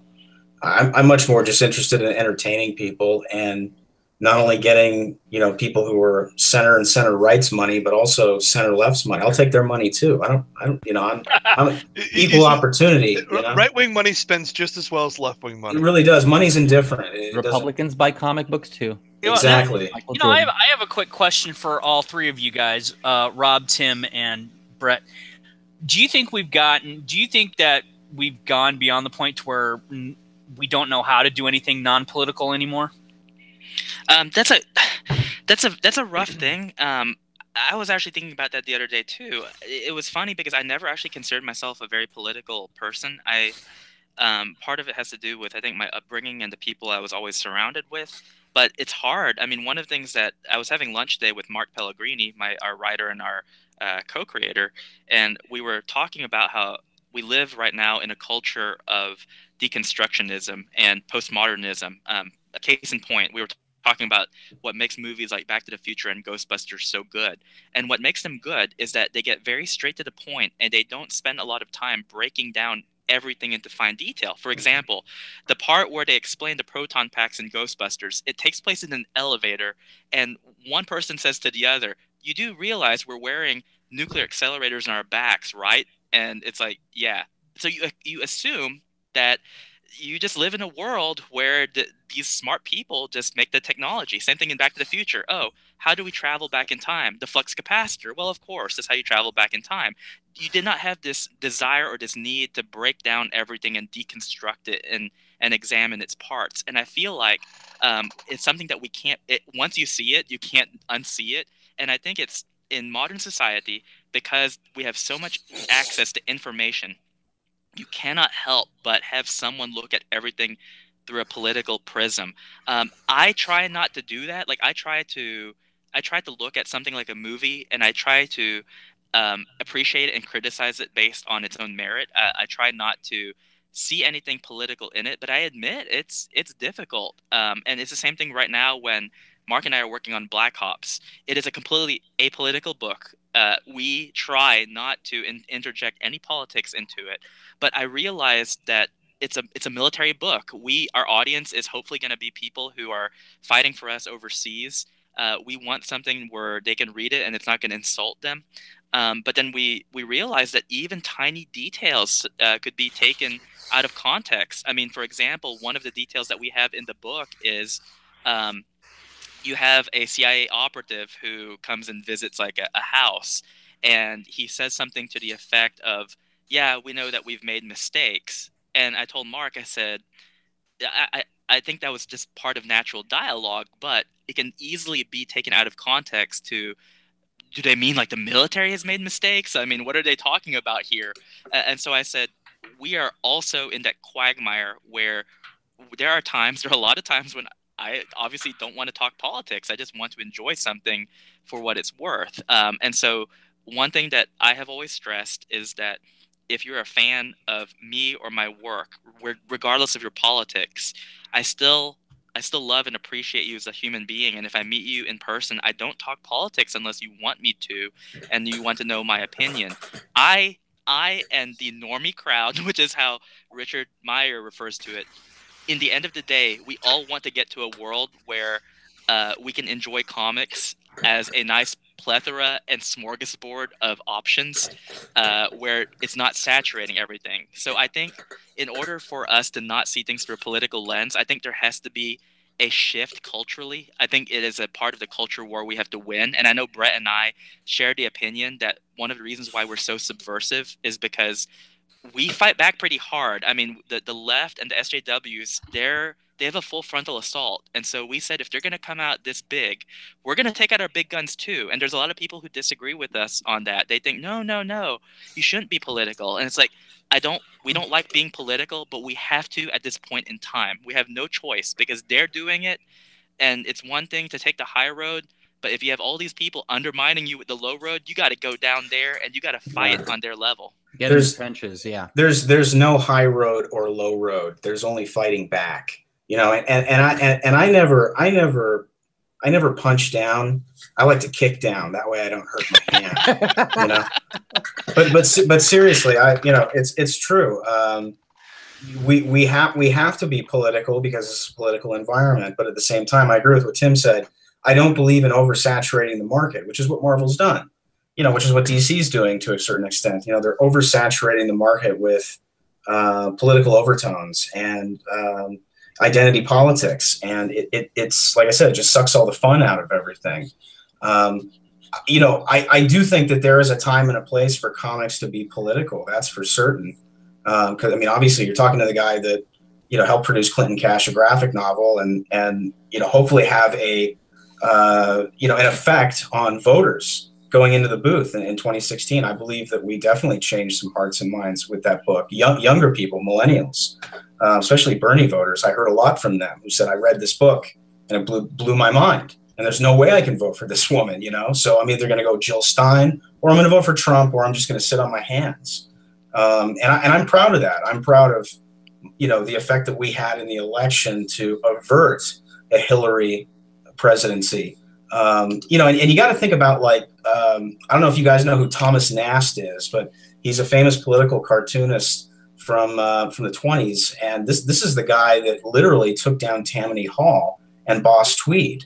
Tammany Hall was kind of a sort of this political organization for the Democratic Party actually it was in the 1800s. But these political cartoons and comics can have I think there's a time and a place for them to have an effect, but at the same time, I'm much more interested in storytelling, and if there's going to be politics, in my comics or in the things that I produce, you're not going to know it, or it's going to be completely overt. So it's either going to be subversive or it's going to be overt. But more often than not, I just say keep it out, because really, if it doesn't pertain to the story or the characters, then what's the point? In a lot of ways, it kind of kills the suspension of disbelief. And that's what it does, I think, to a lot of us is you're sitting there and you're reading through the story, and then all of a sudden you get these bombs dropped on you, and it's just like, whoa, whoa, whoa, whoa, whoa, wait a minute, what happened to the story? Why are we off on a tangent that somebody's doctor didn't misgendered them, in an office visit today? It's like, what the hell's going on here? I think everybody wants. I think the thing with modern political satire being shoved into comic books, or even being serious politics shoved into comic books, is these people that are writing this are either angry, vengeful little jackhats, or they wish they could have thought of Doonesbury. And Doonesbury wasn't even Doonesbury because it didn't take itself seriously, even though it was still political. It was satire and knew it was joking. Totally. Absolutely. I mean, I'm not a huge Doonesbury fan, but at the same time, Gary Trudeau understands satire, as does Berkeley Breathe, Bloom County. There's some great stuff out there on the center left that can be playful and fun, and I don't have a problem with that. It's these people that think that we're the enemy, and they really have it out for us, and I don't have it out for them. I don't care, but that's the part where it's like you have to fight back, otherwise you're just going to be a doormat. Not everything has to run along political lines, I think, is what you're getting at. No, it doesn't. And I just remember a time when it didn't. And things are so hyper-political now that I think when you get a book like Jawbreakers, or you get something that is not political but is a raucous, fun-filled, entertaining time, it's so refreshing because it's not what we normally get anymore. It's kind of the antithesis of what we get, which is what makes it interesting and attractive. And I think, again, you're filling that vacuum in a lot of ways.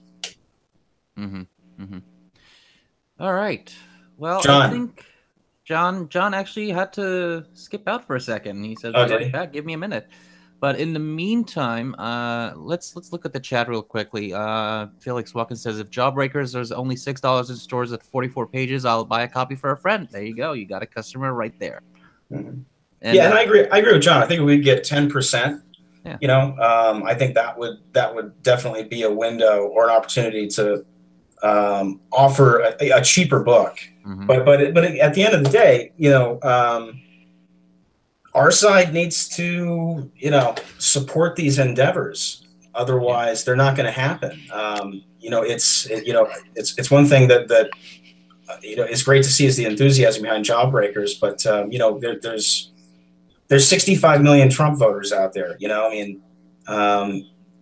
And every single one of them needs to have a copy of Thump, and we haven't achieved that yet. But, we're still working. And it's the same thing with Jawbreakers. There's a much larger audience out there. It's just a matter of it's word of mouth as well as them supporting us. If I might make a suggestion for the next printing run of Thump, do a centerfold of Melania. We actually read my comment. One thing that we liked though was I'm drawing Melania the same way that I drew her in Thump as My Hero MAGAdemia, and it's convoluted, but between Mark and I, we actually have in our head, it's like the MAGAverse. So all of our books are actually connected. They're going to be connected in some way, kind of like how Quentin Tarantino, he connects all of his movies through Easter eggs and very small details. We're actually doing the same thing. So actually, it's kind of funny because Melania is she's essentially the same character in whatever medium we. So she's gonna be your Red Apple cigarettes. Yeah, something very, very similar to that. But one thing that Brett was touching on that we can't lose sight of is part of what the excitement was of being a Trump voter is that it was fun being part of what I felt like was a very successful grassroots movement. And it was a coalition of people who were not all Republicans. They were conservatives. There were some Republicans. There were neocons in there. There were libertarians. There were moderate Democrats and moderate leftists who had joined the rank and file. And what I like about Jawbreakers, and I know Richard's not political, which is why I don't try to drag him into these conversations, but I have talked to other people who said, don't you think it's funny that Comicsgate, in a way, it kind of reflects the same movements that happened during the 2016 year in terms of how it was a lot of people coming together of like mind and deciding that there have to be some major changes in order for things to get better. And so the one thing that I hope we do not lose sight of is that we look upon with the strides that we've made, and we don't get to the point where we see ourselves as elitists or gatekeepers, because then we end up becoming the same people that we despise. And the point of advice I was giving to someone else was, someone said, well, I know that you're busy, but can you, I don't know if you're going to read this email or not. And I replied to them and I said, oh, well, why wouldn't I reply to your email? And they said, well, you know, because eventually it's the same thing that happens to everyone, is you end up becoming someone fairly big and someone prominent, and you don't have time for like the little guy. And so I I told him, I said, well, for one, I am not that big, but I'm very flattered that you think that way. And then two, in the grand scheme of things, I can see that happening. My big fear is that you do have a coalition of guys who are very successful, and they get together and they achieve kind of like an image-like vision of how they're going to have their own company, but then they end up becoming gatekeepers for other people and not letting those people in, and forgetting about the people who have helped us along the way. And I think that's very damaging too. And so I know that there's been at least 2 YouTubers I've talked to privately, and I just said there's some inklings of that I can see manifesting, and I think it's up to us to just make sure that we stay relatively humble, we keep engaging with the community and with our fans, and that we produce content that people want. It's that easy. If you think about places like Uber and companies like Airbnb, all they're doing is they basically took a necessity, whether that be travel or whether that be lodging, and they were able to individualize it and democratize it, and basically play the game in a much smarter way that it gives the customer more bang for their buck and better service. And in essence, I feel the same way can happen with us too, with Jawbreakers, with Thump, with My Hero MAGAdemia. I'm really excited about, I don't know if he likes talking about it or not, I love Malin's idea of Graveyard Shift. I have a lot of friends who love the horror genre and comics, and they can't wait for that to come out. I was honestly disappointed last night when he said that just takes, it's not taking precedence at the moment compared to other things that are paying him. But I can't wait for that to come out, because I thought to myself, if this book came out in the 90s, we would have followed that in a heartbeat. So I think that the future looks bright, but it's also a very rocky boat.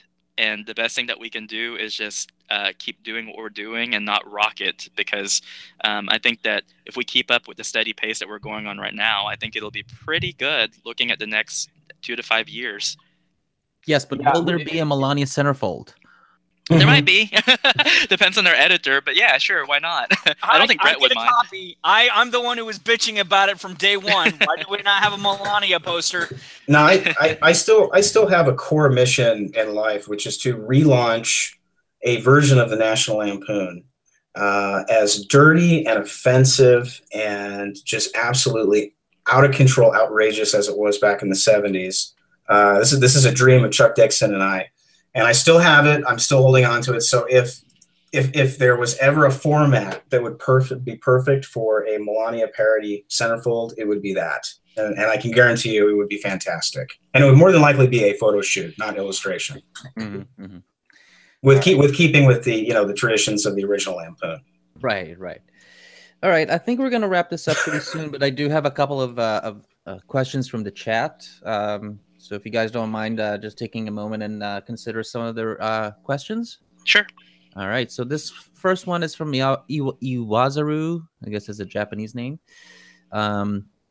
It's a question for John Malin. He's asking, does the position of art director even exist anymore at Marvel? John Romita Sr. used to be in that job, and Marvel desperately needs someone like him. If there is, the person should be fired. So, amen. That's an understatement.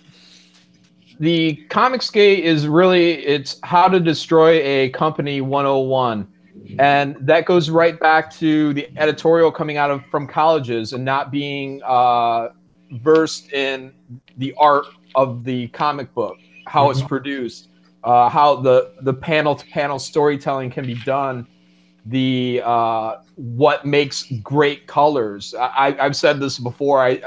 I would replace a large bulk of the editorial with ex-artists, ex-colorists, and creators, writers. Absolutely. And have these people be available to give educated views on any changes that need to be happening. And, like, let's say Walter Simonson, if I'm a new artist coming into Marvel, and if my editor, or if I say, well, hey man, I'm having a little trouble here, any tips, what can happen?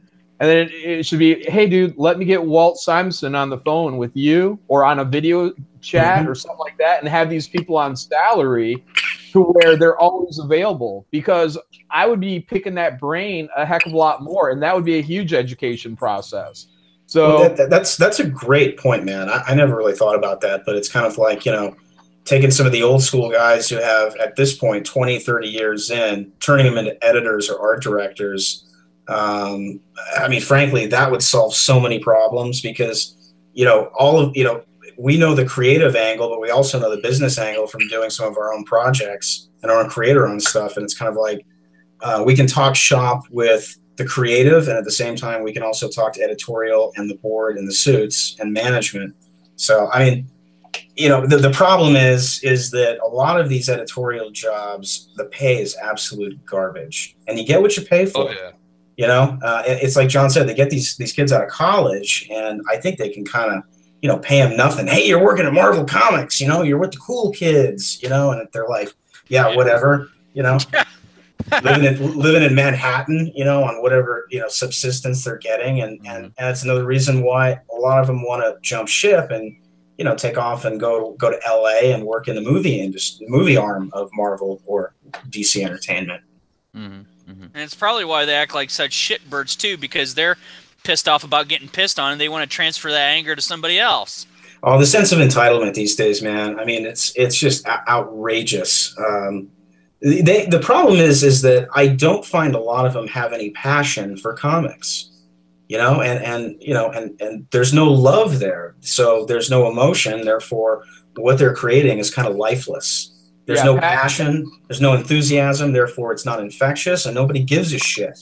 Yeah, passion has become a dirty word in the mainstream. It's like when you come up and if you show you're excited for something, you can almost guarantee that it's not going to happen. But if you come into it cold, maybe it'll happen. And that's just the opposite of like the trajectory of my entire life. You know what I mean? Frankly, without passion, you're basically dressing up a corpse. Oh, yeah. I don't care what you're doing. I don't care if you're cleaning pools. Okay. Yep. All right. So next question is for all the artists in the chat. So Rob, you can chime in as well. It's from Felix Walken. And he's asking, what do you think of Richard's art? Okay, I'll start. I'm very kind when it comes to art, and the reason why is because I was largely self-taught, which meant that I'm sure I make mistakes, and I appreciate it whenever I can correct myself. But when I look at portfolios, what I'm typically looking at is how do I separate style from a very good knowledge of fundamentals. So what I'll say about Richard's art is this: I actually, by looking at it, it is actually not bad. It's actually pretty good. In fact, I would say it's above average. He has fundamentals. Yeah, he has fundamentals, and he gives very good criticisms of people's art. He's able to say, you're lacking a dynamic angle. This eye is a little bit off. That nose needs to be moved a little bit over here. So he definitely has an eye for it. I just think sometimes it lacks a degree of refinement, but it's a very distinct style. So I actually. I don't know if he thinks I was kidding or not, or just trying to be nice. But he asked me when he found out that I put the Jawbreakers in the book in my Hero MAGAdemia. He said, "I'm glad that you did that, but you didn't have to." And I said, "No, I actually like Jawbreakers. Like I read it, and I said if you only took the time to refine the art." I think it's actually a very good story. It reminds me of the 1990s. It's very innocent fun. I'm actually not as critical of it as I'm sure some other people are. So I like the feel of it, and I like the way he presents himself. Rich has a great eye. Do you know how I know that? Is it because he asked you to put clouds in the background, or is it? No, it's because he hired me and John. That's true. It's a fucking no-brainer. It's kind of like it's like The Right Stuff. Anybody here see The Right Stuff? Gordo Cooper, Dennis Quaid. Who's the best pilot you ever saw? So you're looking at him. Hey, the three of John and Brett. So let's. I need to embarrass Richard here for a second. John, I don't know what the conversations were like between you and him. He literally asked me 3 times in 3 separate weeks, which colors would you recommend? I was like, Brett Smith. Then he would literally ask the same question the next week on top of the one I just answered. Like, who was that colorist again? He said Brett Smith. And then finally, the 3rd time, that's when I've known him longer than you. I don't understand this. That's when I contacted you directly, and I said, "Hey, Brett, can you just email Richard, because I'm the guy that Tim keeps reminding you of." Right. Yeah, exactly. No, it worked out perfect. I got some of that. It worked out perfect because the more I got to know about the book, I was kind of like, wow, this is really commercial.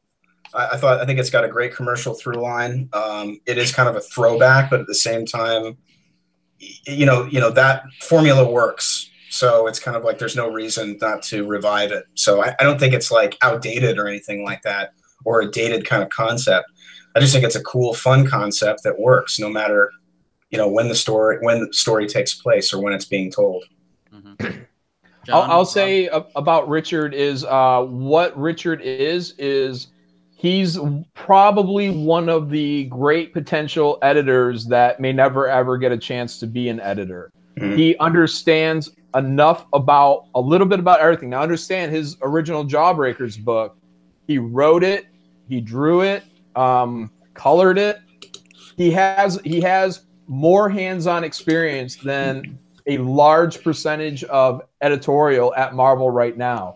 He should be considered. And it's that critic in him, that ability to just say exactly what he doesn't like and exactly what he does like.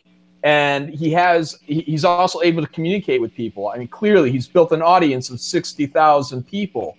So he could sit in an editor's chair today, and I bet he could turn out better comics than most people. Absolutely. Both of us could. I mean, I really expected Marvel to call me up after Clinton Cash went #1 on the New York Times bestseller list and say, "Wow, you edited that book. Do you want a job? We'll pay for your move too, bro." It's a backwards industry. So. Exactly. I mean, Richard should be working at Marvel or working at DC. Absolutely. But no doubt. But maybe he shouldn't. Maybe he shouldn't. Maybe he should be doing exactly what he's doing, and all of us should be, following this path. I mean, maybe that's a better outcome. It's just to let Marvel and DC kind of wither on the vine. Well, I think what they're going to end up doing is, if all this played out well enough, they're going to build their own new competition. And it isn't just us. It's going to be again, if Ethan Van Sciver's upcoming Kickstarter for Cyberfrog takes off, that's going to inspire more people when their exclusives run out to go and do the same thing. So when you allow somebody like Richard to just go out there, and he has all the power, he's gaining more and more power because nobody's going to publicly challenge him anymore because of these new social media guidelines that came down through DC and seem to have made their way into even Marvel. So now the power of the press is on the other side. So why he keeps doing what he does and keeps building his audience, and as more people start gravitating out and into doing things through like Ethan's Van Sciver's Cyberfrog, eventually you're going to build your own competition, and you can stop that. And the best way to stop that is hire that guy, because his audience is growing. If he was an editor on your staff, do you believe for a second that he wouldn't be making 3 videos a day promoting it? Absolutely. No, absolutely. And it reminds me of kind of what Millar did when he walked out of Marvel and basically started Millar World. It's just kind of like, what's the point, of playing in someone else's platform when I can have my own, and I can make more money and I can have more control. And frankly, if you have that dynamic going on, you're definitely going to be creating probably better and more compelling art, or at least better comics. Yeah, and that took a superstar then. Now it doesn't. Exactly. And that's because Millar is probably the last guy that I absolutely used to just go cuckoo for Cocoa Puffs over.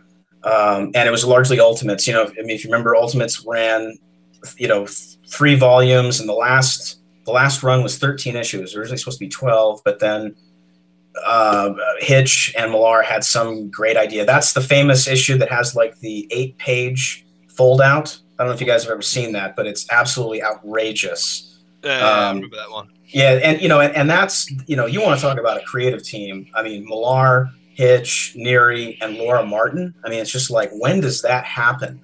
And that's kind of what I wanted to bring to Jawbreakers with John, was to, get that great chemistry with a penciler and a colorist, where you're really making magic on every single panel and giving people, something really compelling and powerful to look at.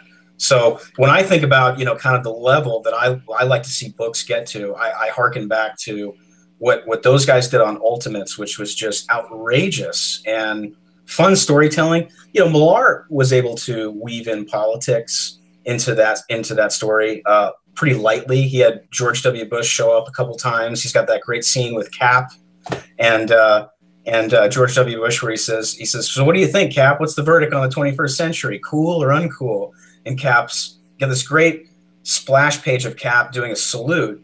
And he says, "Cool, Mr. President, definitely cool." It's fun stuff, light stuff, right? But then, it's like Millar even did the villain in volume 3 was an Arab who they turned into a super soldier. And I've always been kind of amazed that the SJWs haven't, peeled through their back issues and found that one and gone after him. But that's kind of like the last time that I really geeked out on a series and was just waiting with bated breath for the next issue. And of course, that last stretch was really late due to Mark Millar's Crohn's disease. It was, it was like months went without any issues. But at the same time, my enthusiasm never waned, man. And it was largely because I knew that no matter how long I waited, or how much it costs, I was going to get top of the line story, top of the line art, incredible coloring. Everybody is firing on all cylinders, and it's just this A-list team. And that's what I'd like to see more, happen more in comics and be reflected in comics, where you've got just this just fantastic creative team, and everybody's paired up perfectly, and you end up getting a fantastic product. So that's so it took a Scottish guy to write a great American story. It's ironic, yeah. And also, I believe even Thor was potentially gay in that. Am I right or wrong on that? No, he was just a hippie, and he was like all about. He was sort of Occupy Wall Street before Occupy Wall Street, but at the same time, he was sort of like, if it's for the greater good, and they're actually going after, they're trying to make a difference in the world, he would show up, and he was game. And then he wouldn't show up on a couple of occasions, and then they all go after him, and Cap takes a flamethrower to him. That's a great issue. So that was just an outrageous. Millar is so over the top, and he takes big risks, and that's something else I think that's really sorely lacking in comics these days. People think that they're taking big risks by inserting all these SJW narratives, but they're really not. Those are sort of like low-level risks. They're, it's far more of a bigger risk to create a story where something big and crazy happens that gets everybody up in arms, or creates catharsis. Okay, that's because that takes thinking and good storytelling and good art to portray all that. It's easy to say Iceman's gay.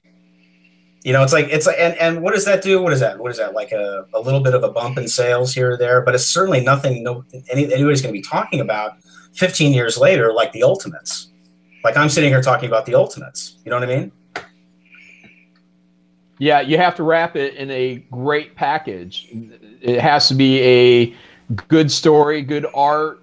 Everything has to blow everybody away in order to make it so where you can have that SJW type character, but yeah, it's more risky to have Captain America say "God bless America," right? Instead of Hail Hydra. Right. Yeah, I just think it's kind of a shortcut to thinking creatively these days. It's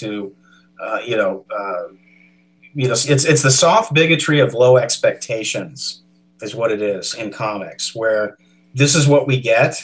What happened to these big grandiose stories? What happened to comics being modern day mythology instead of being this petri dish of social experimentation? Get out of my face with that shit.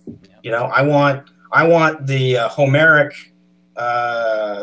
great yarn where you're all sitting around a campfire and they're telling the Odyssey. I mean, that's ultimately what we want to capture in comics: is stories that are told over and over again, or the themes of stories that are told over and over again. Not who goes to bed with whom. All right. So not exactly a question, but it's just a statement to Tim from Armored Singh. Said, I wanted to let you know I agreed with you totally about the group not becoming the new gatekeepers for the industry. I think that's a nice sentiment. And last question for everyone. And this is a doozy.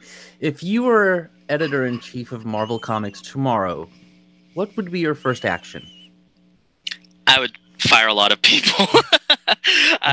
I think the problem with it's not just firing, but you have to hire people with genuine talent. And I have spoken ad nauseum with other people about how one thing that separates, I think, conservatives and libertarians and normal people is that a lot of us are very, very willing and blind to people's politics. Here's an example that I have. I have a friend, very, very good friend. He's very far to the left, unfortunately. And one of the things that he does is he will actually I have a feeling that if I were editor-in-chief and I needed a project, I would hire him in a heartbeat, because even though we're very different politically, he is the best person for the job. However, I think if the tables were turned and he was editor-in-chief, I don't think he'd hire me for anything because my politics don't agree with his. And now I might be wrong and I might be overgeneralizing, but that's just how I feel. That's how I'm noticing people. That's how I notice how people are behaving nowadays. So I think that dichotomy of not only firing but hiring people based on merit, I think that for me would take absolute precedence. Mm-hmm, mm-hmm. And also a follow-up question to that: why do you think the movie's success isn't trickling down to comics? I think it's because when people go into stores, they're not seeing analogs to the movie characters. If you remember when Batman, the Tim Burton series, and to some extent the Joel Schumacher movies, when those came out, they would always try to time the comics that were hitting the stands to reflect what was happening in the movies. So if you had, when Joel Schumacher's Batman Forever came out, you had this kind of square-bound Two-Face book, and it would be right there front and center when you walked into the comic book store, so that you're drawn to the store because of what you saw on the silver screen, and when you go into the store, it's a reflection. So it ends up becoming this kind of circular feedback loop where you go to the movies, you're hyped about it, you go to the store, you read the book, or vice versa. You read the book and there's ads for the movie in there, and you think to yourself, this is really cool, and I want to go see it. They were trying it with the Ultimates books when they started that line. It was always like, okay, so like the X-Men thing, they made it look a little bit like the movies, and they were trying to get that audience, but people just didn't care at that point. Now, I know if I was the editor-in-chief, I would just bring back the smoking. I mean, simply because Wolverine has a healing factor, so it's like smoking's not going to bother him. Let him smoke. Oh, but he's a role model to the kids now, so let him smoke. See, there's the problem. They made Wolverine a role model. I'm not going on a tangent here. One of the two biggest problems that I've ever had is him getting a name and a specifically defined history. Origins. That fucking Origins book is rotten shit. And him being a role model. My daughter calls me Wolverine because I'm a fucking cranky ass old man, but I've got a heart of gold, at least to her.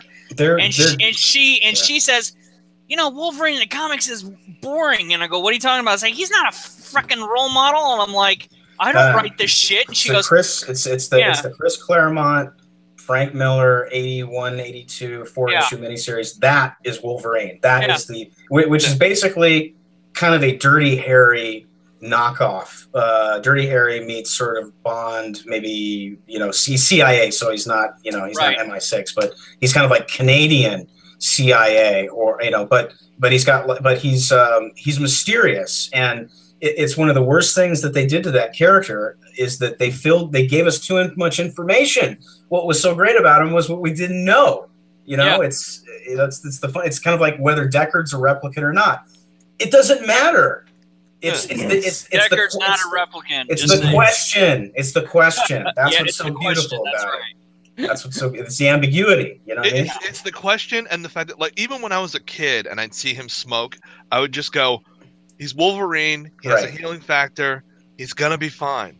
Yeah, I problem. wanted to smoke cigars when I saw Wolverine smoking cigars when I was like 10, because I see my grandfather smoking them too. He's a World War II vet, smoked Dutch Masters all day long, you know, stink up the house. But seriously, I mean, I'm not going to deny that comics do have that effect, but at the same time, people are going to do what they want to do when they get older anyway. You know? Yeah. And people have cognitive abilities as well. It's not like they'll see it in the comic book, monkey see, monkey do. People are very fast to oversimplify others like that, and I personally really dislike that. Yeah, I was just acquainted it to, like, this guy gets attacked by ninjas all the time. You don't see people like going, "Hey, you know what? I'm gonna be a ninja." It's just it's just like, hey, let the guy have a cigar once in a while. The guy's getting attacked all the time. He's got to have some stress relief. You know, also he'll be fine. So it's like, you know, I just off because that's taboo. Well, I mean, I don't really need to see that, but yeah, I mean, you can always imply it. Yeah. You guys got to remember, we're talking about the industry that has basically pulled the Jean Grey more times than you need to. I mean, they've killed off comic book characters before, but until they brought Jean Grey back and they bring everybody else back and then they bring everybody else back, death is like, who cares? Oh, they have no capability of keeping anything solid. Yeah, and Felix walking in the chat is actually making a really good point. Murder is fine for the kids, but not smoking. Yeah, no shit. You can So, cuss John, too, but you can't smoke.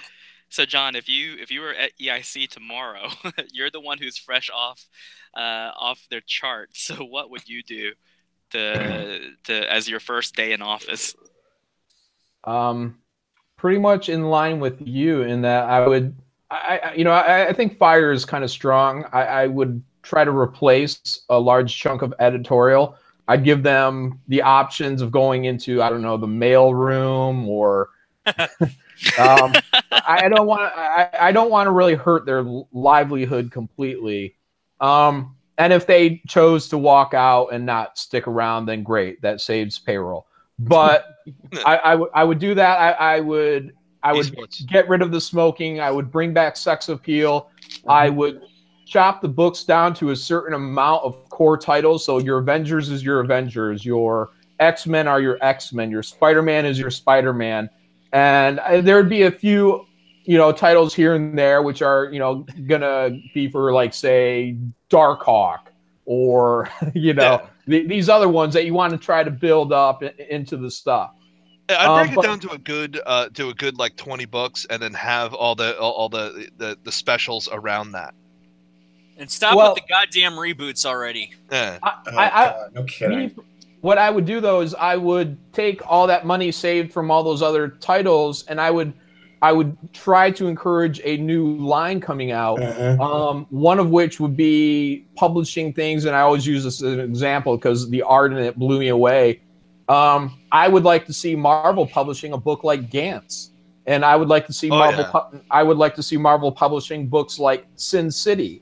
But I would also need a Max line back or something. Oh yeah. Yeah, I think the Max line it doesn't ring good to me. We need something fresh, exciting. Max I've never been into it. So, I would say something in the spirit, but it doesn't have to be the exact same thing. Well, yeah, exactly. That idea of something that's just different from what you're normally publishing, that you can give other voices a chance to do some cool, different things. Yeah, it reminds me of the Shadow line in the '80s, Epic Comics. They had St. George and Alien Legion, which Chuck Dixon worked on with Larry Stroman. Those were some great titles, and they were kind of avant-garde, sort of, and a little bit geared towards more adults. But I'd love to see them do something that that was more geared towards a more adult line for us, and then start to gear some of their regular titles a little bit more towards people that, you know, frequent the movies. Yeah, and I would also take another line, and I would try to do it with a little bit more of like literature, things like A Christmas Carol, with being done with, say, Steve McNiven, or somebody who's really inspired to do a book like that, and put out some, you know, whether they be children's books or dark fairy tales, all superhero all the time. I think there's too much of it, and I would want to just broaden that whole. Yeah, you need alternatives. Everything we can really do. Yeah, you really do. Yeah, absolutely. And then I would all the art would all have to be mainstream commercial, at least for now, until the market can be rebuilt. Then we can go back to this indie stuff. I believe that if you want your company to look like Vertigo, you should expect to get Vertigo sales, which are very low. You see, I kind of work in between there. You know, I lean kind of, you know, like into that superhero, like standard mainstream kind of stuff, but I do kind of do a little bit of that Vertigo. So I kind of give them a little bit of both. Yeah, you can have Vertigo. Well, you can have it, exactly. I'll let you go to DC and you can have Vertigo all you want. You can have that exclusive line. You don't, it's not either or, but I agree with John. I think that the main titles have to be top of the line commercial looking stuff, because really the crossover that you're pushing for is getting people from the theater into the comic book store, and that stuff's got to be equal to or greater than top of the line flashy, you know, stuff like your Jim Lee in 1991 kind of stuff. No, Jim Lee right now stuff. Ethan Van Sciver, Jason Fabok stuff. It needs to be a murderer's row at Marvel. Right now, DC has the murderer's row of Greg Capullo, Fabok, Finch, all these guys. Now, Marvel needs to get that too, because throughout the entire line, it needs to be steel sharpening steel. And Marvel would have to be competing with DC, and it would be a pure competition of who's got the best art all the time, and push everything further and further, you know, right up to the breaking point. Hell yeah, that's the way it used to be. That's the way it was in the 80s, and that's the way it was in the 90s. And I don't know what the hell happened to this industry, but everybody got fucking lazy. It became an indie. It became an indie styled industry. You know, and even Tim was telling me about this the other day, that some people in a comic book store was talking about how the colors for Jawbreakers were bright and poppy and explosive, and like the stuff that they like is all this muddy nonsense, this muddy crap. I hate muddy colors. It makes me sick. And frankly, I'm sick of it. All I see is flat, muddy crap. I don't, you know, some of these colorists, I'm starting to think, didn't even take color theory. They don't even have the basic fundamentals. They have no idea what the hell they're doing. They have no depth of field. They have no focal point. It's terrifying what's going on with colors these days. I mean, you have basically, you know, a very elite crew of guys like Justin Ponser, Laura Martin, and others who do top-notch work, and the rest of it is largely garbage, and it ruins good art. You know? Yeah, and the last thing I'll add here is I would start a program that starts to bring people into Marvel, where you go out and you scout for the next wave of potentially commercial people, and then you put them in through a training program where, again, you have your editors are already artists, so you have these guys preparing these people over a period of 1 to 2 years to where they can finally get on a book.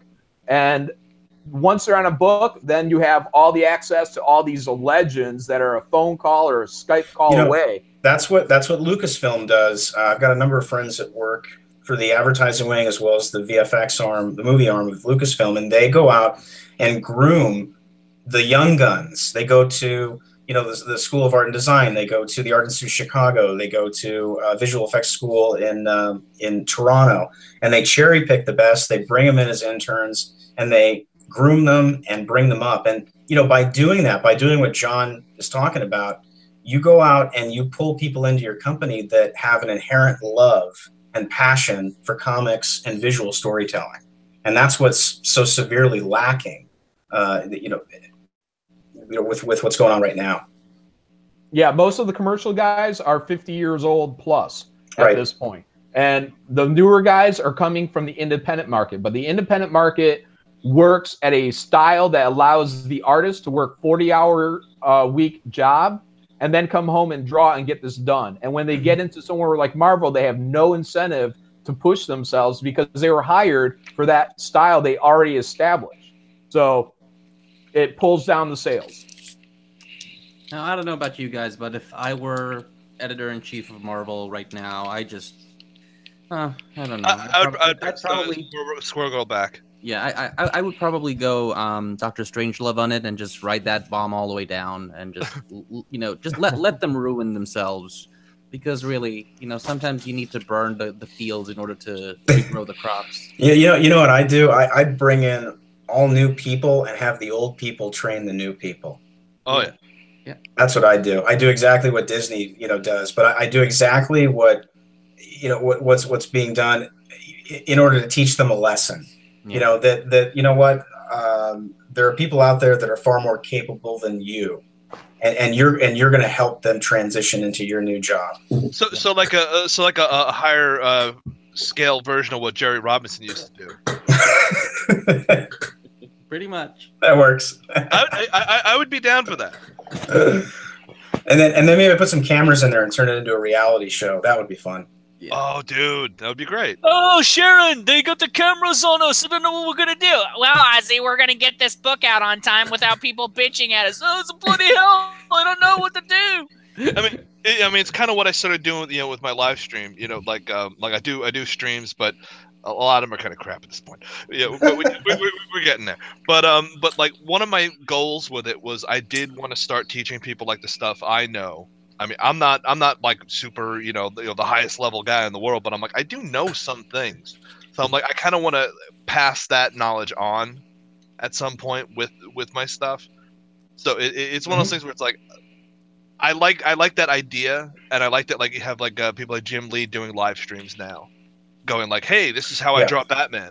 Like that kind of stuff is vital at this point. Yeah, it's kind of the same with they have these movie masterclass series with like David Mamet, and he does a masterclass on writing, where you have Ron Howard doing a masterclass on directing. There's a lot of great knowledge there from these types of people. And one of the things that I notice with a lot of the SJW types in the industry is that you can't talk to them. You can't give them any advice. They know everything, even though they're green and they're all of like 20-something years old and have no life experience. But it's just kind of funny to me that there's all this great knowledge and wisdom with these older guys, these old gunslingers, as I like to call them, and nobody seems to be wanting to tap them for anything. And it gets to John's point. Why aren't some of these guys in management positions at Marvel and overseeing the editorial and fostering, I think, a better and more conducive environment for more creativity? Because, frankly, what's going on right now is there's very little creativity going on. Yeah. Yep. Well, I think that about does it. I think we covered a lot of ground here, and I just want to say thank you to everyone who was here today. I want to say thank you to Jon Malin. This was the first time for me, and I thought that, it was very interesting talking to you. Yeah, thanks for having me on. Yeah, absolutely. Brett, it was great having you on again, as always. It was a lot of fun. And Tim, keep leading us towards the salvation of the white race, yes? Yeah. Oh yeah. I'm a child of that movement. No, I'd also like to thank Captain Datepool, my co-host for many streams now, and Robert Blank. Holy shit, man, that was a lot of fun. Oh yeah. And I'd like to thank everybody in the chat, people who participated and asked some questions. Thank you very much for your time. I appreciate it. And we are done. I'm gonna spam my link in the chat. Oh yeah, Good night, everybody. Good night. Later.